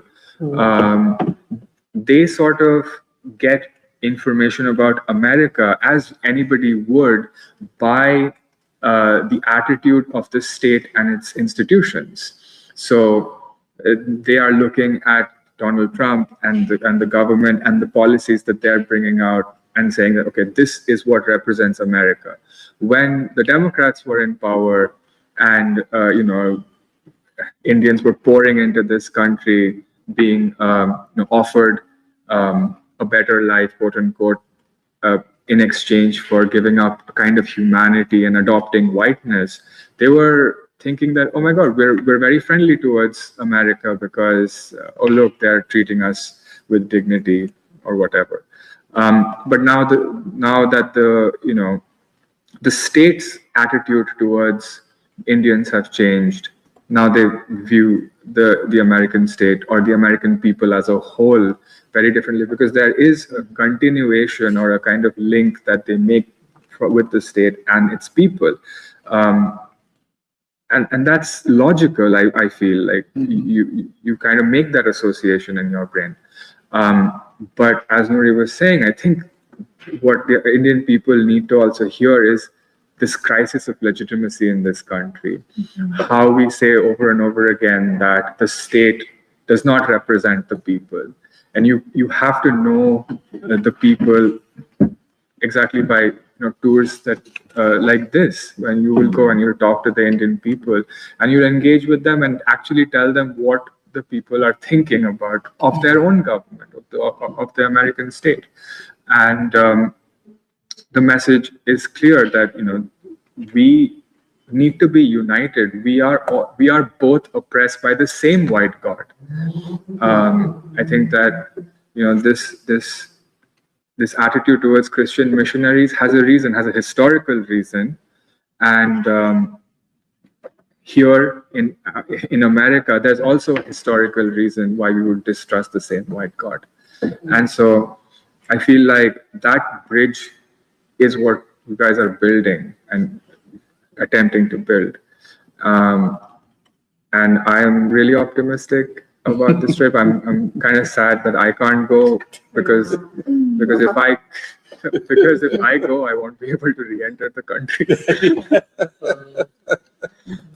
So, but I think that both parts, the send-off for the American people to know why this mission, this human epistemological mission, is being taken.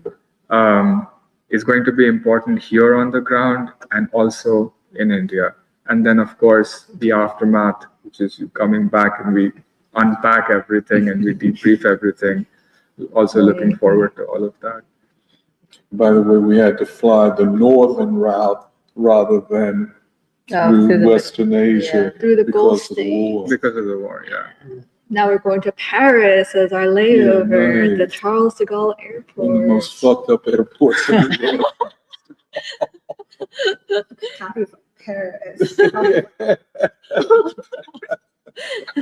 Okay. Two things can coexist at the same. Oh, yeah, so, we will send the link, but there is a registration link, so, yeah, 1 second. So nobody forgets, for the next 6 weeks, Yes. we're at Mother Bethel. We will Yes, not be so- here at this church. We will be, yeah, so for starting next Saturday, August 1st, we will be meeting at Mother Bethel AME. We will not be meeting here at the Church of the Crucifixion. And it will be at the same time, 10:30 a.m. sharp. And we're going to be live streaming as well as we're able to in that environment. And so if people are not already signed up to the free school listserv, we made a registration link for, we made a registration link. And so even if you're only participating virtually, I think if you want to kind of be part of the program and watch the live stream, we'll be sending out information like the readings, like probably recaps as well for different weeks, recordings, since we'll be doing a live stream. And so if you want to participate even virtually, you can get involved that way by signing up.